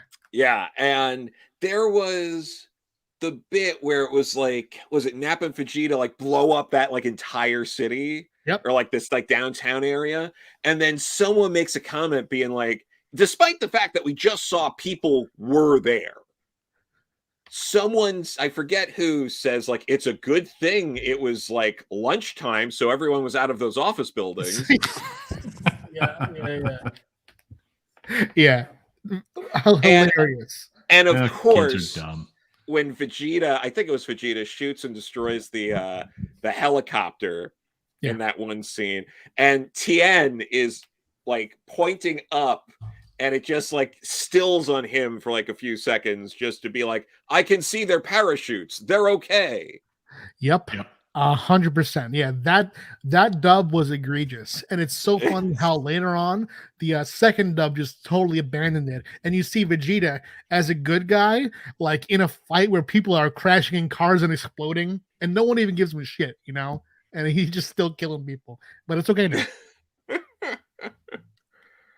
I love it. The Eternals. You know, I did that review with Ryan. Did you guys watch the Eternals? Not yet. Joe watched it. I watched it. There's, and I agree mostly with you in the sense that like I saw it with my buddy Fish, and the problem is Fish immediately guessed the twist in minutes, and I was like, yeah, no, that makes sense. And then we watched it, and we were like, oh, cool. It's predictable garbage, but there's like an hour where nothing happens. And yet at the same time, I think to myself, this probably could have used more time to breathe. Brain, hello. Brain, it's good to see you. And I moved the logos around so you can actually see everybody who's actually, we got a bunch of live people and me. But how are you doing, Breen? Happy New Year. Thank you. Same to you. I got to check my spelling. I put in the chat, send me a kink. Oh, no. That was earlier. And yeah, I feel I you did that to yourself. Yeah. Very nice. Yeah. Ejaculating diamonds, I think, is your kink for tonight. Yeah, I don't think I can top that. Yeah. So we brought you in for the classic covers here. You remember all these? I do. I have a poster that's the Punisher poster that was put out right around the same time. It's almost the same pose. Probably should have taken better care of it. It's about 35 years old now, but yeah, it was a great series, and that's where they took Frank from just a crazed maniac and fleshed him out. Now, when you bought that poster, were you a white supremacist then or after you bought the poster? Yes. I have started taking photos, and you'll see it in the videos that'll roll out over the next few days of the use of the Punisher logo here in Texas. And they put that shit on everything. Roofing companies, I bet. Concrete storage, there's the Punisher logo. I have no idea what the Punisher logo has to do with roofing supply, but it's there. Well, Eli Manning puts it on all of his new recipes too. Yeah. Well, it's going to kill you if you eat his food. Yeah. Anyway, what about the Hulk here? This is a good old classic Marvel wedding. During a very brief John Byrne tenure on the title, Yes. I don't believe the wedding actually comes off. What? In comics? I They know. Tom King'd it? Yeah, well, there was masculinity involved, so it's a little different. Oh no. Jeez. But no. Well, in all fairness, on that cover, the priest does not look like, or minister does not look like he thinks it's going to happen either. So No. And he also looks like every male over 60 character John Byrne has ever drawn. You're not wrong. That's Betty he's marrying there, right? Yes. Betty seems to be the only one who's not concerned with the whatever noise hulking thing is coming from the door. Well, she's Yeah, been she's like, working "Let's on keep this. going, keep it going. She's been working on this since 1962. Damn it. She's going to get married. Oh God! But I've not seen no, a Punisher logo on a church yet. I haven't seen that. There is a billboard that I pass every now and then that says "Vaccines will kill you," which I need to take a photo of that thing. Anyway, Yes. no, I do agree. Even though the Punisher has bisexual lighting there, it's pretty nice. Yeah, it's a cool cover. Yeah. Yeah. Oh All yeah. there we No, go. absolutely. Party Crashers. Is this a wedding at the Eternals as well? It might be. Oh, back to those beam guns. There you go. Yeah, see? Nobody's you getting go. killed there. Yeah. All right. I think it's just a party, but Here's Power Man. The first one. there you Intense go. lighting. Yeah. There's that classic Barry Windsor Smith X-Men cover with the bisexual lighting. That is such a good issue. Yeah. So good. That was me after I first discovered to never mind. Yeah. I like how every no, time that's- we mention something vaguely sexual, a sex bot shows up in the chat that I have to block. That's good time. This Crypt of Shadows. Now, Marvel tried to do kind of horror and this kind of work, but it never really felt like it landed anywhere. Did it? Was there any big successes that you guys remember from this time period? Are you tricking us into saying Tomb of Dracula? Well, that did go on for a long time. Yeah, it did. It's slightly different. The Crypt of Shadows, Dead of Night, Uncanny Tales, most of them were reprints of the Atlas stuff. But when they relaunched Journey into Mystery, in the second issue, they did a story called Yours Truly, Jack the Ripper, which was new. And Gil Kane drew it. And I think a famous horror author, might have been Robert Bloch. Yes, the guy who wrote Psycho. And that was phenomenal. So in Tower of Shadows, I think that started as new. I think there's one that has a Steranko story in it. So they're varying degrees of success, but most of them just ended up being reprints. Yeah. Now this cover, kind of like the Lois Lane's one, as some people are pointing out, this cover, this Crypt of the Shadows cover, would this be considered culturally insensitive today? Yes. Okay.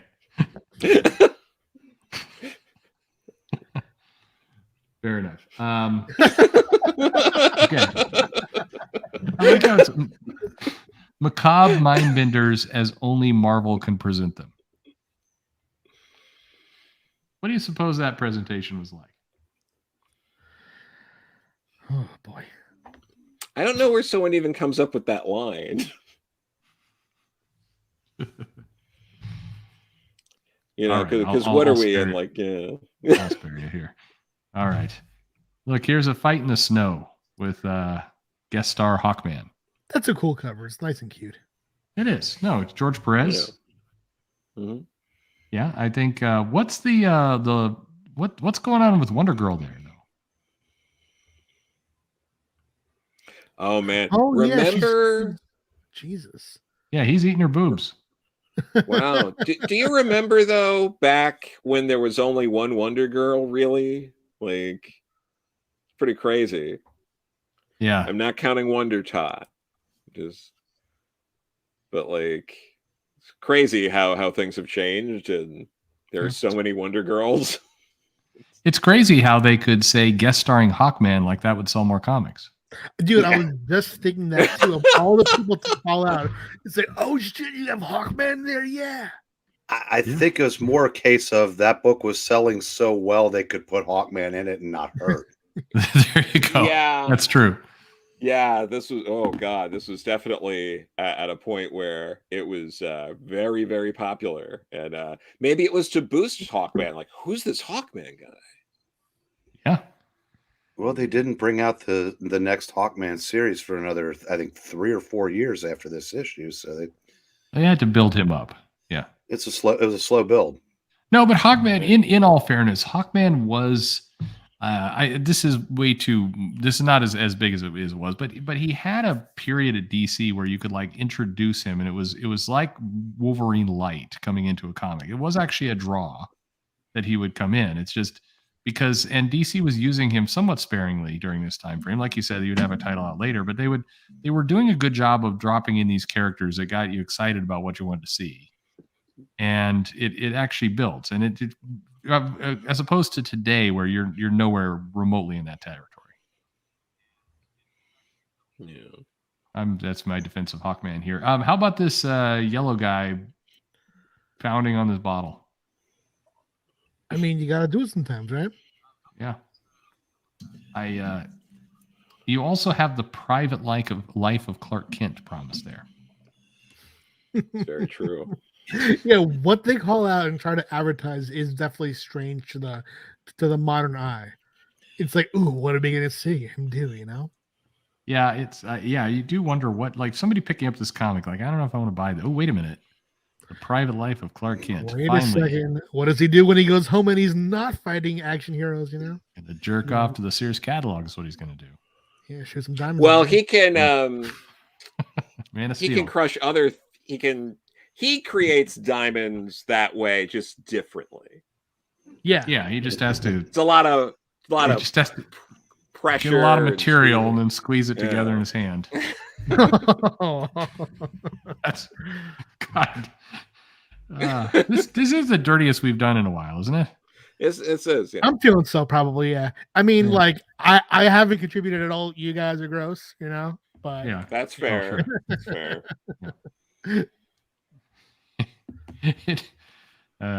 Anyway, here's this is a good classic Batman though, right? This is in the middle of Conway's run. It's like a fill-in. It's not Conway. It's a tale of two boys. He looks very svelte, you know. He looks like his body, I don't know, he kind of looks like a thotty, you know. He's more graceful. It's interesting. Yeah. That's a Rich Buckler cover. Yeah. But I feel like that's not like that Batman isn't exactly how he normally, like, the legs are so long.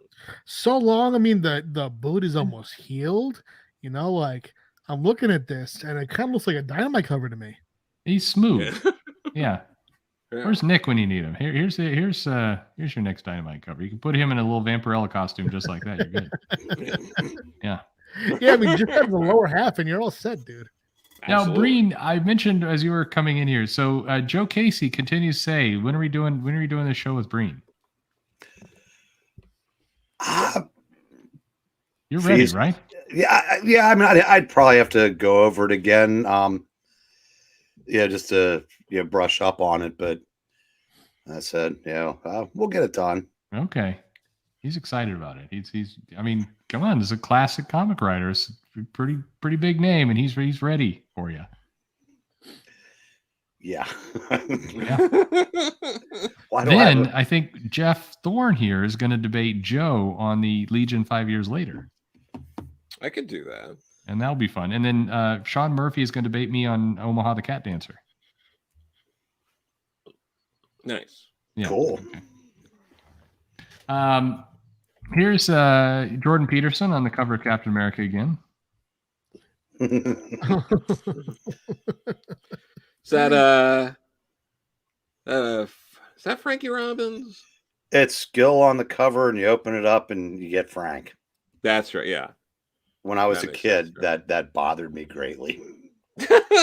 In all fairness, Gil does great covers.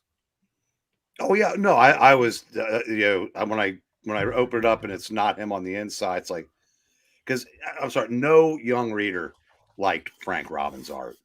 You have to get older and appreciate it. That's fair. That's same for me. I definitely like his stuff a lot more now than I did many years ago. And now it's comic book history. When it was comic book present, it was like, oh man. There's a lot of artists like who are some other artists that like you hated as a kid and then you got older. It's like, oh, this is. Are there other people? There's definitely.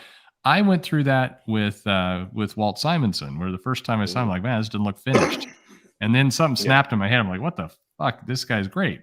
But what other kind of artist did you have that with? Here's where I get killed. Jack Kirby. Yeah, that's fair. That's pretty common. I was just getting into comics when he had just come back to Marvel, and it wasn't there like it was. But as I stayed in the hobby forever and ever, I went back and read all the older stuff, and you realize how good he is at telling the stories. And I developed, it was just like everybody else, a huge appreciation for Kirby. Absolutely. For me, there's a lot of artists that, like, I don't know if I go as far as to say hate, but that weren't doing it for me that I like, or like I love them all today. It would be people like Don Heck,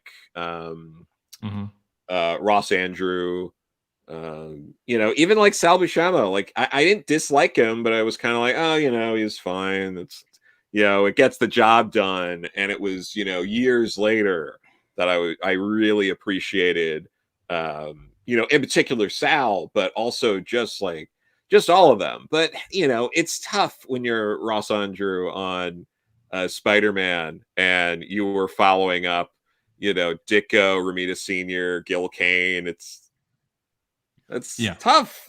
And then to later have JR during a point where he was like at his best. It's tough. You want to be the guy that follows the legend. Mm-hmm. How about you, Pat? Who's changed for you over the years? I did see someone in the comments say John Romita Jr. And I think that it's less of a thing about it's sort of like the first time that you taste beer, you're like, what the fuck is this? And over time you get used to it, and I think that he's like the definitive one for me that I think of, where I first saw the art and I was like, why would they choose this guy? Especially when Marvel would go from a very Marvel House style to him, which was so much more stylized and so much, with like the limbs that suddenly look longer in certain panels. That would definitely throw me off. But when you look at the whole scope of a run and you read it for what it is, I do think that he tends to he's picked well most of the time, for the vibe of the titles that he's on. So I'd say him. Yeah. Well, I think a lot of people had that about Kirby. I think people say, I've always loved that. And Ditko's another one where people will say, I've always loved them. But a lot of people new to comics, especially if you're new to comics in the 80s, where you saw this very polished work from Byrne or Art Adams are doing this. People who came in during that period, I think, struggled with those guys. But then as they read more books, they're like, oh, wait, hang on. I mean, you see, one day you read something from Kirby and that's not, Fantastic Four, and you're like, holy shit, look what this guy can do. Yeah. Oh, yeah. Mm-hmm. I think with Ditko, you eventually come to appreciate the fact that he was great at everything except drawing people. Yeah. But I mean, if you go back and read the 50s horror stuff from his early work at Charlton, that is some amazing stuff. I mean, just there had to be hallucinogens involved. Oh, well, sure. Yeah. I think that sums up a lot of probably today's anyway. But I like in the this Captain America cover, by the way, they're having a whole conversation. So Cap is like working his way through a bunch of green people, and he's like they're trading quips kind of as they go. He's like, you'll get them over our dead bodies, and Skull's like, okay, and it's just a whole conversation going on. But this was around when the Red Skull, like, it was like revealed that he had like kind of like brainwashed Falcon. Like there was that whole thing going on. Like it was an interesting time. It was. In this Chamber of Chills, meanwhile, I always love it when the villain does this. They're wearing a mask, but the mask is the same as their face. So she takes off the mask and like, there's another mask underneath. It's like, Yeah. what? Yeah. You know, the mask of the Black Death. And then over on the last one, it looks like Peter Parker has just discovered that his girl shaves. Dude. Yeah. What an angle, you know? Yeah. Yeah. Now, He's yeah, not pointing that's up. Yeah, it's funny. Like Yeah. the artist drew this and didn't think that it would read that way, and it reminds me of my friend. He made a food truck, a health food truck with his brother, and he called it Banana Bros. And I was Yeah. like, dude, like the first thing I think is dicks, like the first thing, you know. Yeah. And I see this, and the first thing I think is, oh, that is a pussy point. Like that's Yeah. nothing else but that, right? Yeah. Well, and he's got his spidey senses going off, you know, like what's under there? No. Yeah. But do you remember the cover for 164? It's No. it's the Kingpin, and it shows him from behind, from the waist down, and Spider-Man is like laying in front of him with his hand going right up, you know where. Hey. So that's. I mean, dude, Kingpin's a thick bitch, dude. You know. Oh yeah. It's the delusion conspiracy. That's what's going on. Or what he's surprised by is that's not Gwen Stacy, like they're kind of teasing. It's Kurt Cobain in a dress. It could be that as well. But no, that's you know, that's the original Clone Saga, not the 90s Clone Saga, not the Ultimate Clone Saga, not the Miles Morales Clone Saga. It's the original. There's a lot of details in here, like they drew in the no parking sign next to him, but also there's a trash can there that just says Keep City, and then just a bunch of shit all over the ground. Well, Yeah. it was New York in the 70s, and nobody was listening. Yeah. Yeah. Now, here we have Killer Croc, and this isn't the best Killer Croc. No, but this was wasn't that the last issue? It's either the last or just about the last Jerry Conway Batman issue before Doug Mink took over. Because the last thing Jerry did was the Killer Croc stuff before the big, you know, Detective Comics 527 thing. Yeah. I mean, I think it was a good comic, but that's a weird looking croc.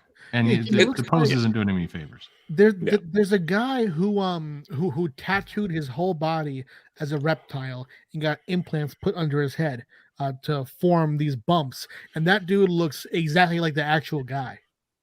Yeah. Yeah. Well, and For this sure, guy, but, that guy's homeless now, right?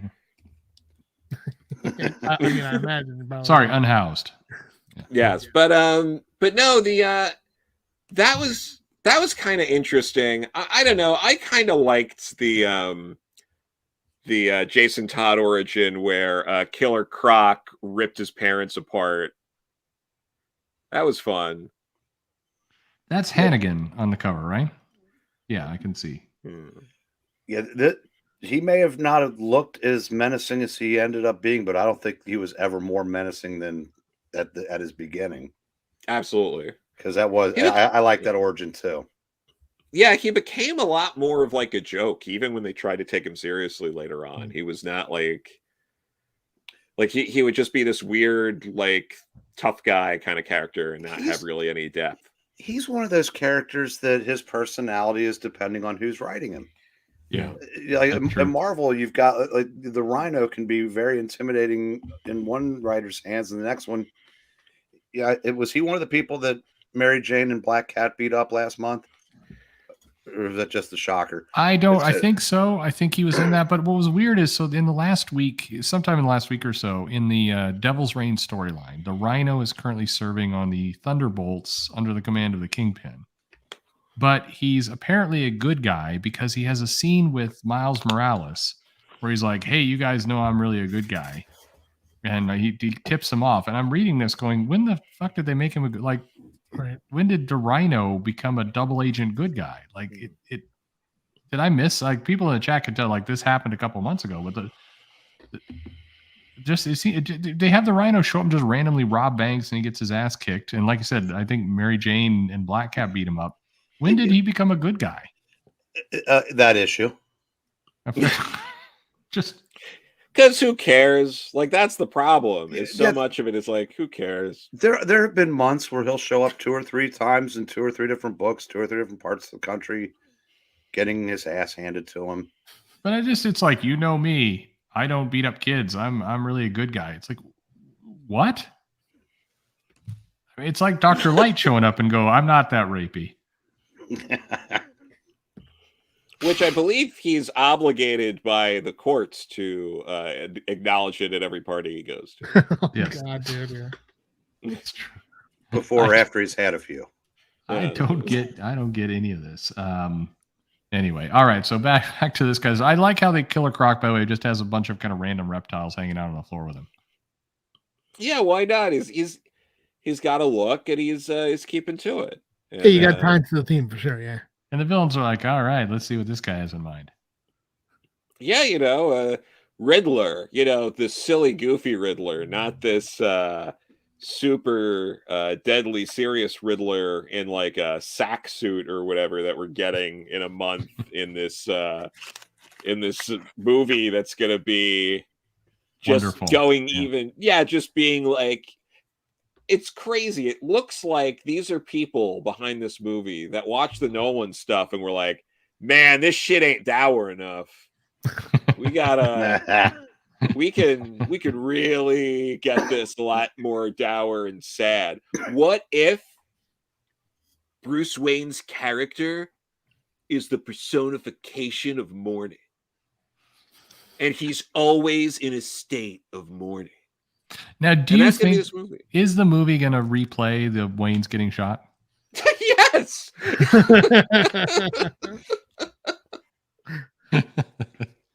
At some point, are they going to do a multiverse with Batman like they've done now with Spider-Man, where he just has to travel through all the different worlds? They just use the footage from all the different scenes where his parents got shot. How about if they subvert expectations and have an origin where his Uncle Ben gets shot? Yeah. Well, he could go there to like, oh shit, I'm in the wrong place, and then go to the next one. Or they're leaving, and it's all the other people that have been like Uncle Ben's also dead in the alley, and like Gwen Stacy's in the corner, like just stuff like this. Just leave them all dead, bodies piled everywhere. Yeah. That would be wonderful. It's just like, yeah, why do we do this? But like, but I guess now if this was happening now, what they're like, these are like movies that came out like it'd be like 15 years or something before, because like what was it that original Zorro movie was like 15 or so, something like that before a Detective 27. So like, was he too scared to watch like Shrek 3 or something?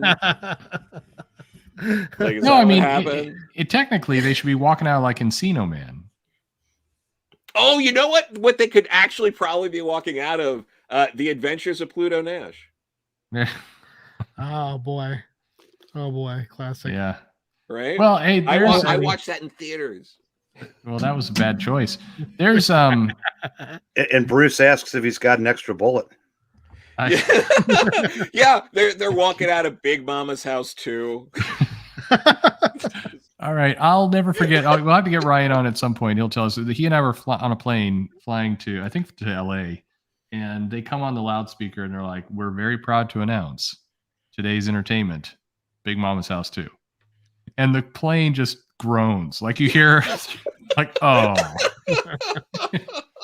I did see the first Big Mama's House in theaters, but I drew the line at 2. I was like, now they don't even care about the integrity of this franchise. That's respectful. All right. Well, that is a cool George Perez Titans cover. Yes. Yeah, both the Titans and the Flash covers, those are great. beautiful to me. Those look like they could straddle eras. Especially the Flash cover could come out now and just be a dope cover now. Oh yeah. 100%. Yeah, these are beautiful. I'd love to see somebody like do some one shots or something of these eras again. There were so many good things that Yeah. was done there. Yeah, someone should reach out to DC and ask them about that. Anyway, Moon Knight. It's cold and barren, and he cannot fight them. That is a title of a book coming out from Boom right now, isn't it? It's cold and barren here, and he cannot fight them. I think it's I a think so. manga, and Yeah, some that guy sounds like a Boom book. molesting Yeah, it corpses. sounds like that book that Al Ewing is doing. It's either Al Ewing or it also sounds like James Tynion just announced that book on his It does. Substack. If it's a complete sentence, if it's a run-on sentence, it's a new indie book. If it's a short sentence, it's a hardcore band title. Yeah. Oh yeah. Savage She-Hulk. Yeah, no.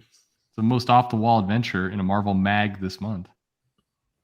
You know, she doesn't look that thrilled to be in that corner box. No. No. No, she's just angry all over the place. But of the weird versions, that Hulk is a pretty funky looking Hulk. Yes. And it's in London lurks the Hulk. Would that be... would the Hulk lurk exactly? I don't know. Yeah, I would think more Stomp. Stomp. Yeah. Stomp, yeah. Somebody's asking why I buy an omnibus of nothing but letter pages. Sure. Why the fuck not? Yeah. I do like in a lot of the older omnibuses, like for the Silver Age stuff, they do, the Marvel ones at least tend to have the letters columns in them. Which is great, that's but I would always like fun. if they'd put I would like the ad pages in there too. Oh, for sure. Yeah. All right. Here's Dynamite before it was Dynamite. She evil with a sword. Oh yeah, hey. Oh yeah, look at that. Look at that. That's funny. Yeah. That cover is cool too. Just the dichotomy of the full color in the foreground and the blue in the background. Very, very cool. Yeah. No, I like the contrast. I like that there's some poor guy just grabbing onto her leg, hoping to stir up that chain link loincloth. Yeah. The first issue of that series was Dick Giordano doing the art. Oh yeah. And Frank Thorne took over. And Frank, let's just say, he gave her quite the impressive anatomy. Yeah. Well, they knew it. They knew it would sell. What? Well, it what's lasted cool? 7 issues. What's that's just 7 issues. But then she got her own title. So But before we do anything, Perch, before you go to sleep today, there apparently is no comic called Sheevil. We need to lock that shit down. I don't know what that's about yet. Sheevil. We will figure that out after. But the fact that Sheevil is a thing that we could just take, we're doing. Trademark it. We're on it. That's crazy that Brian Polito hasn't done it yet. Sheevil. Right? We got to get on that before him and like anyone else in the stream. We're staking out the claim now. I'll just as a trademark. It's ours now. This stream is legally binding. That's the agreement that everyone who comes into this knows. That's the consent you provide. Yeah, none of you read the terms of agreements. You just clicked agree, and it turns out legally binding. Now we could. All right, so there's some good ideas though here. We could cut some people in. Like, what if she was powered by NFTs? That's pretty good. Yeah.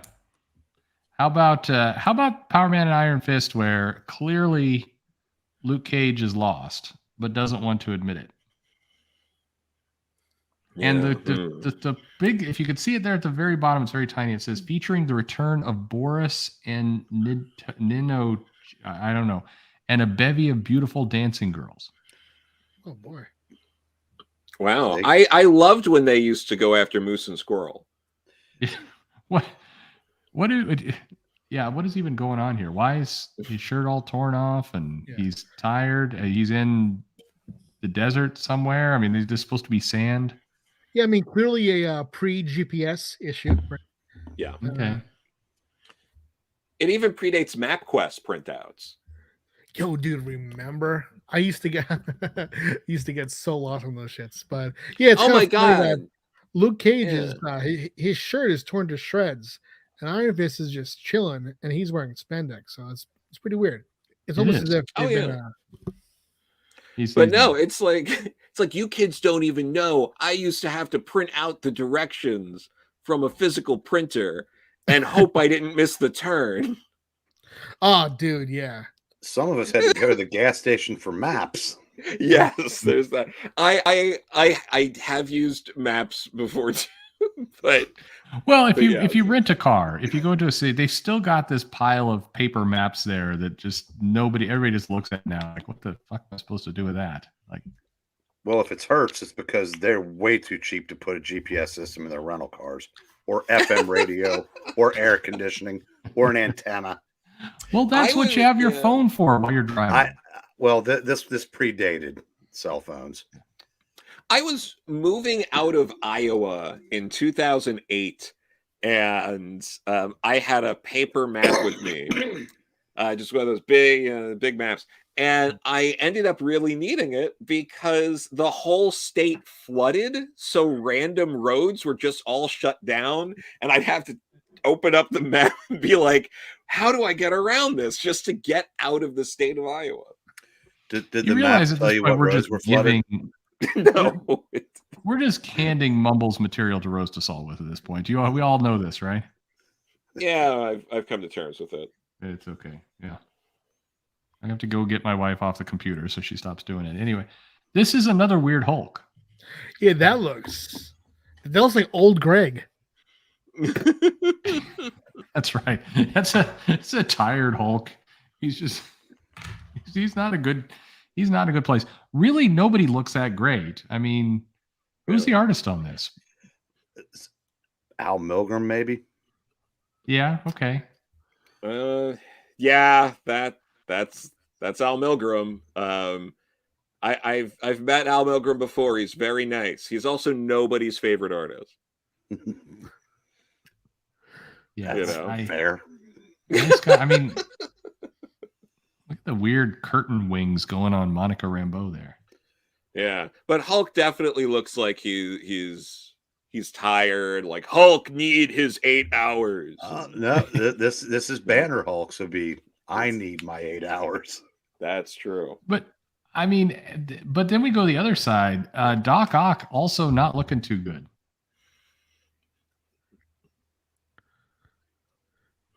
Look, yeah, no, you're right. It's true. That cover looks oddly romantic. The Long Goodbye. That might also be a Milgram cover. Yeah, his face. Ooh. You know, at first you'd think probably rosacea, but that's actually, I think he's blushing. Yeah. Well, Did- look where Spider-Man's headed. I mean, dude, actually think about it. It's Valentine's Day, right? This is around the time of Valentine's Day. That right there's a love story. It's true. There you go. That is an Al Milgram cover. Oh no. And yeah, but no, because Doc Ock looks like he's surprised that Spider-Man's like come back to him. Yeah. His arms are all flopping around, excited. That was actually a very good story. There's a several-part epic where he was trying to kill the Black Cat who was hospitalized from injuries. Why was Spider-Man trying to kill the Black Cat? Okay, I'm just fucking with Green. Green, what was the story really about? What is happening? Apparently, Black Cat had been injured in a battle with Doc Ock. I don't know why he was so mad that he wanted to kill her, but they had the hospital staked out, and like half the city's cops were there, and Doc Ock was going to attack the hospital and finish her off, and Spidey had to fight to save his lady love, and it was one of those times where he got a definitive victory. What's the long goodbye aspect of it? Maybe it's saying the long goodbye until another writer brought Doc Ock back in 6 months. Okay, fair enough. Yeah. Just it looks like Spider-Man's heading. If I'm describing this cover, I would say this comic, Doc Ock has taken some kind of Hank Pym particles. He's grown really large, and Spider-Man's about to give him head to get him to get small again. Whatever it takes. That's what's happening there. How about But this middle comic, however, this was some solid stuff, right? Yes. Yes. How long did they take? Because we've talked about this before. This is one of those cases where they race swapped the character, but I mean, there was no Twitter, but nobody bitched, and people remember the storyline pretty fondly.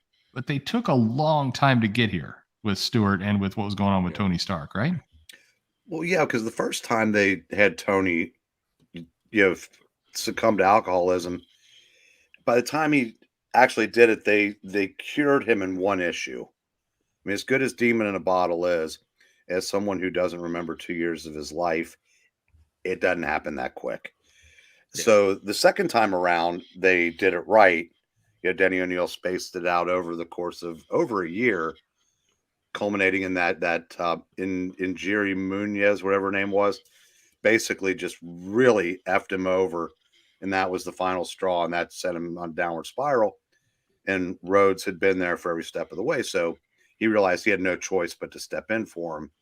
And unlike, in modern stories, his biggest problem once he did that was he didn't know how to work any of the bells and whistles of the armor, and Tony was too drunk to tell him. And then when he sobered up enough to be jealous of the fact that it was not him, he wouldn't help him. So there's a lot going on in these issues. But you just described like a good 20 issue amount of comics, didn't you? Pretty much.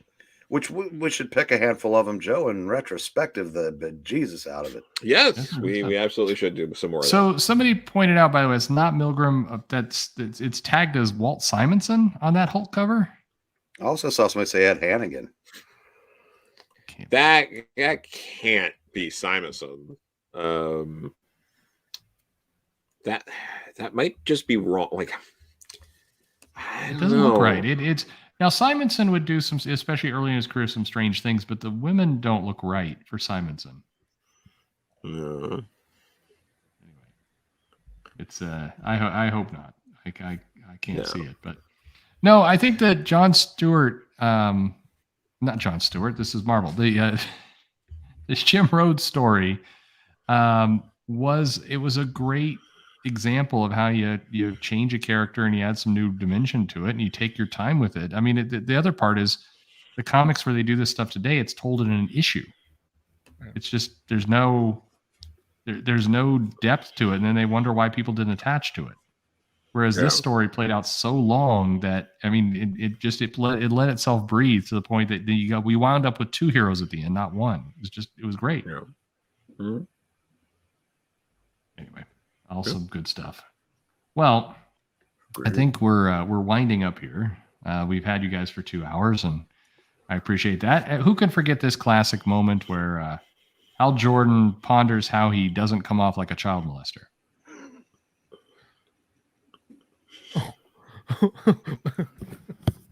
What is this, dude? All right. So, Breen, you want to explain what's going on here? Oh, I don't know what was going on. I don't know what issue this was, but you don't know this is a classic. I know Arisia had a crush on Hal. Right. She was too young. She was a kid. Or so we thought.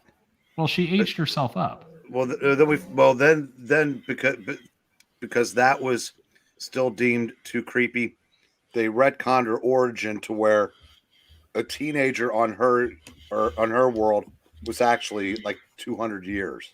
Yeah. But that was not the original. The original was like she shows up as a kid and then she has a crush on him and he's like, well, I can't date you. You're a kid. I mean, it would be fun, but no, you're a kid. That would be wrong. And then she's like, well, no worries.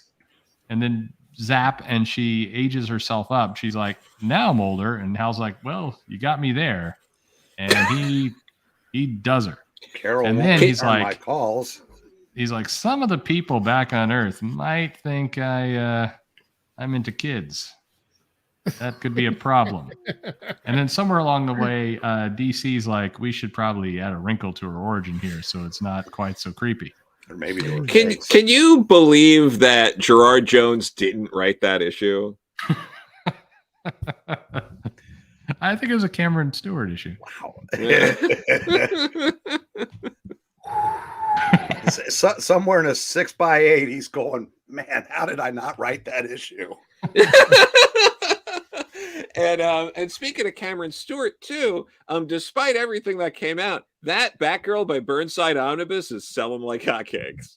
Yeah, well, got to get his royalties. Just to show you, no one cares.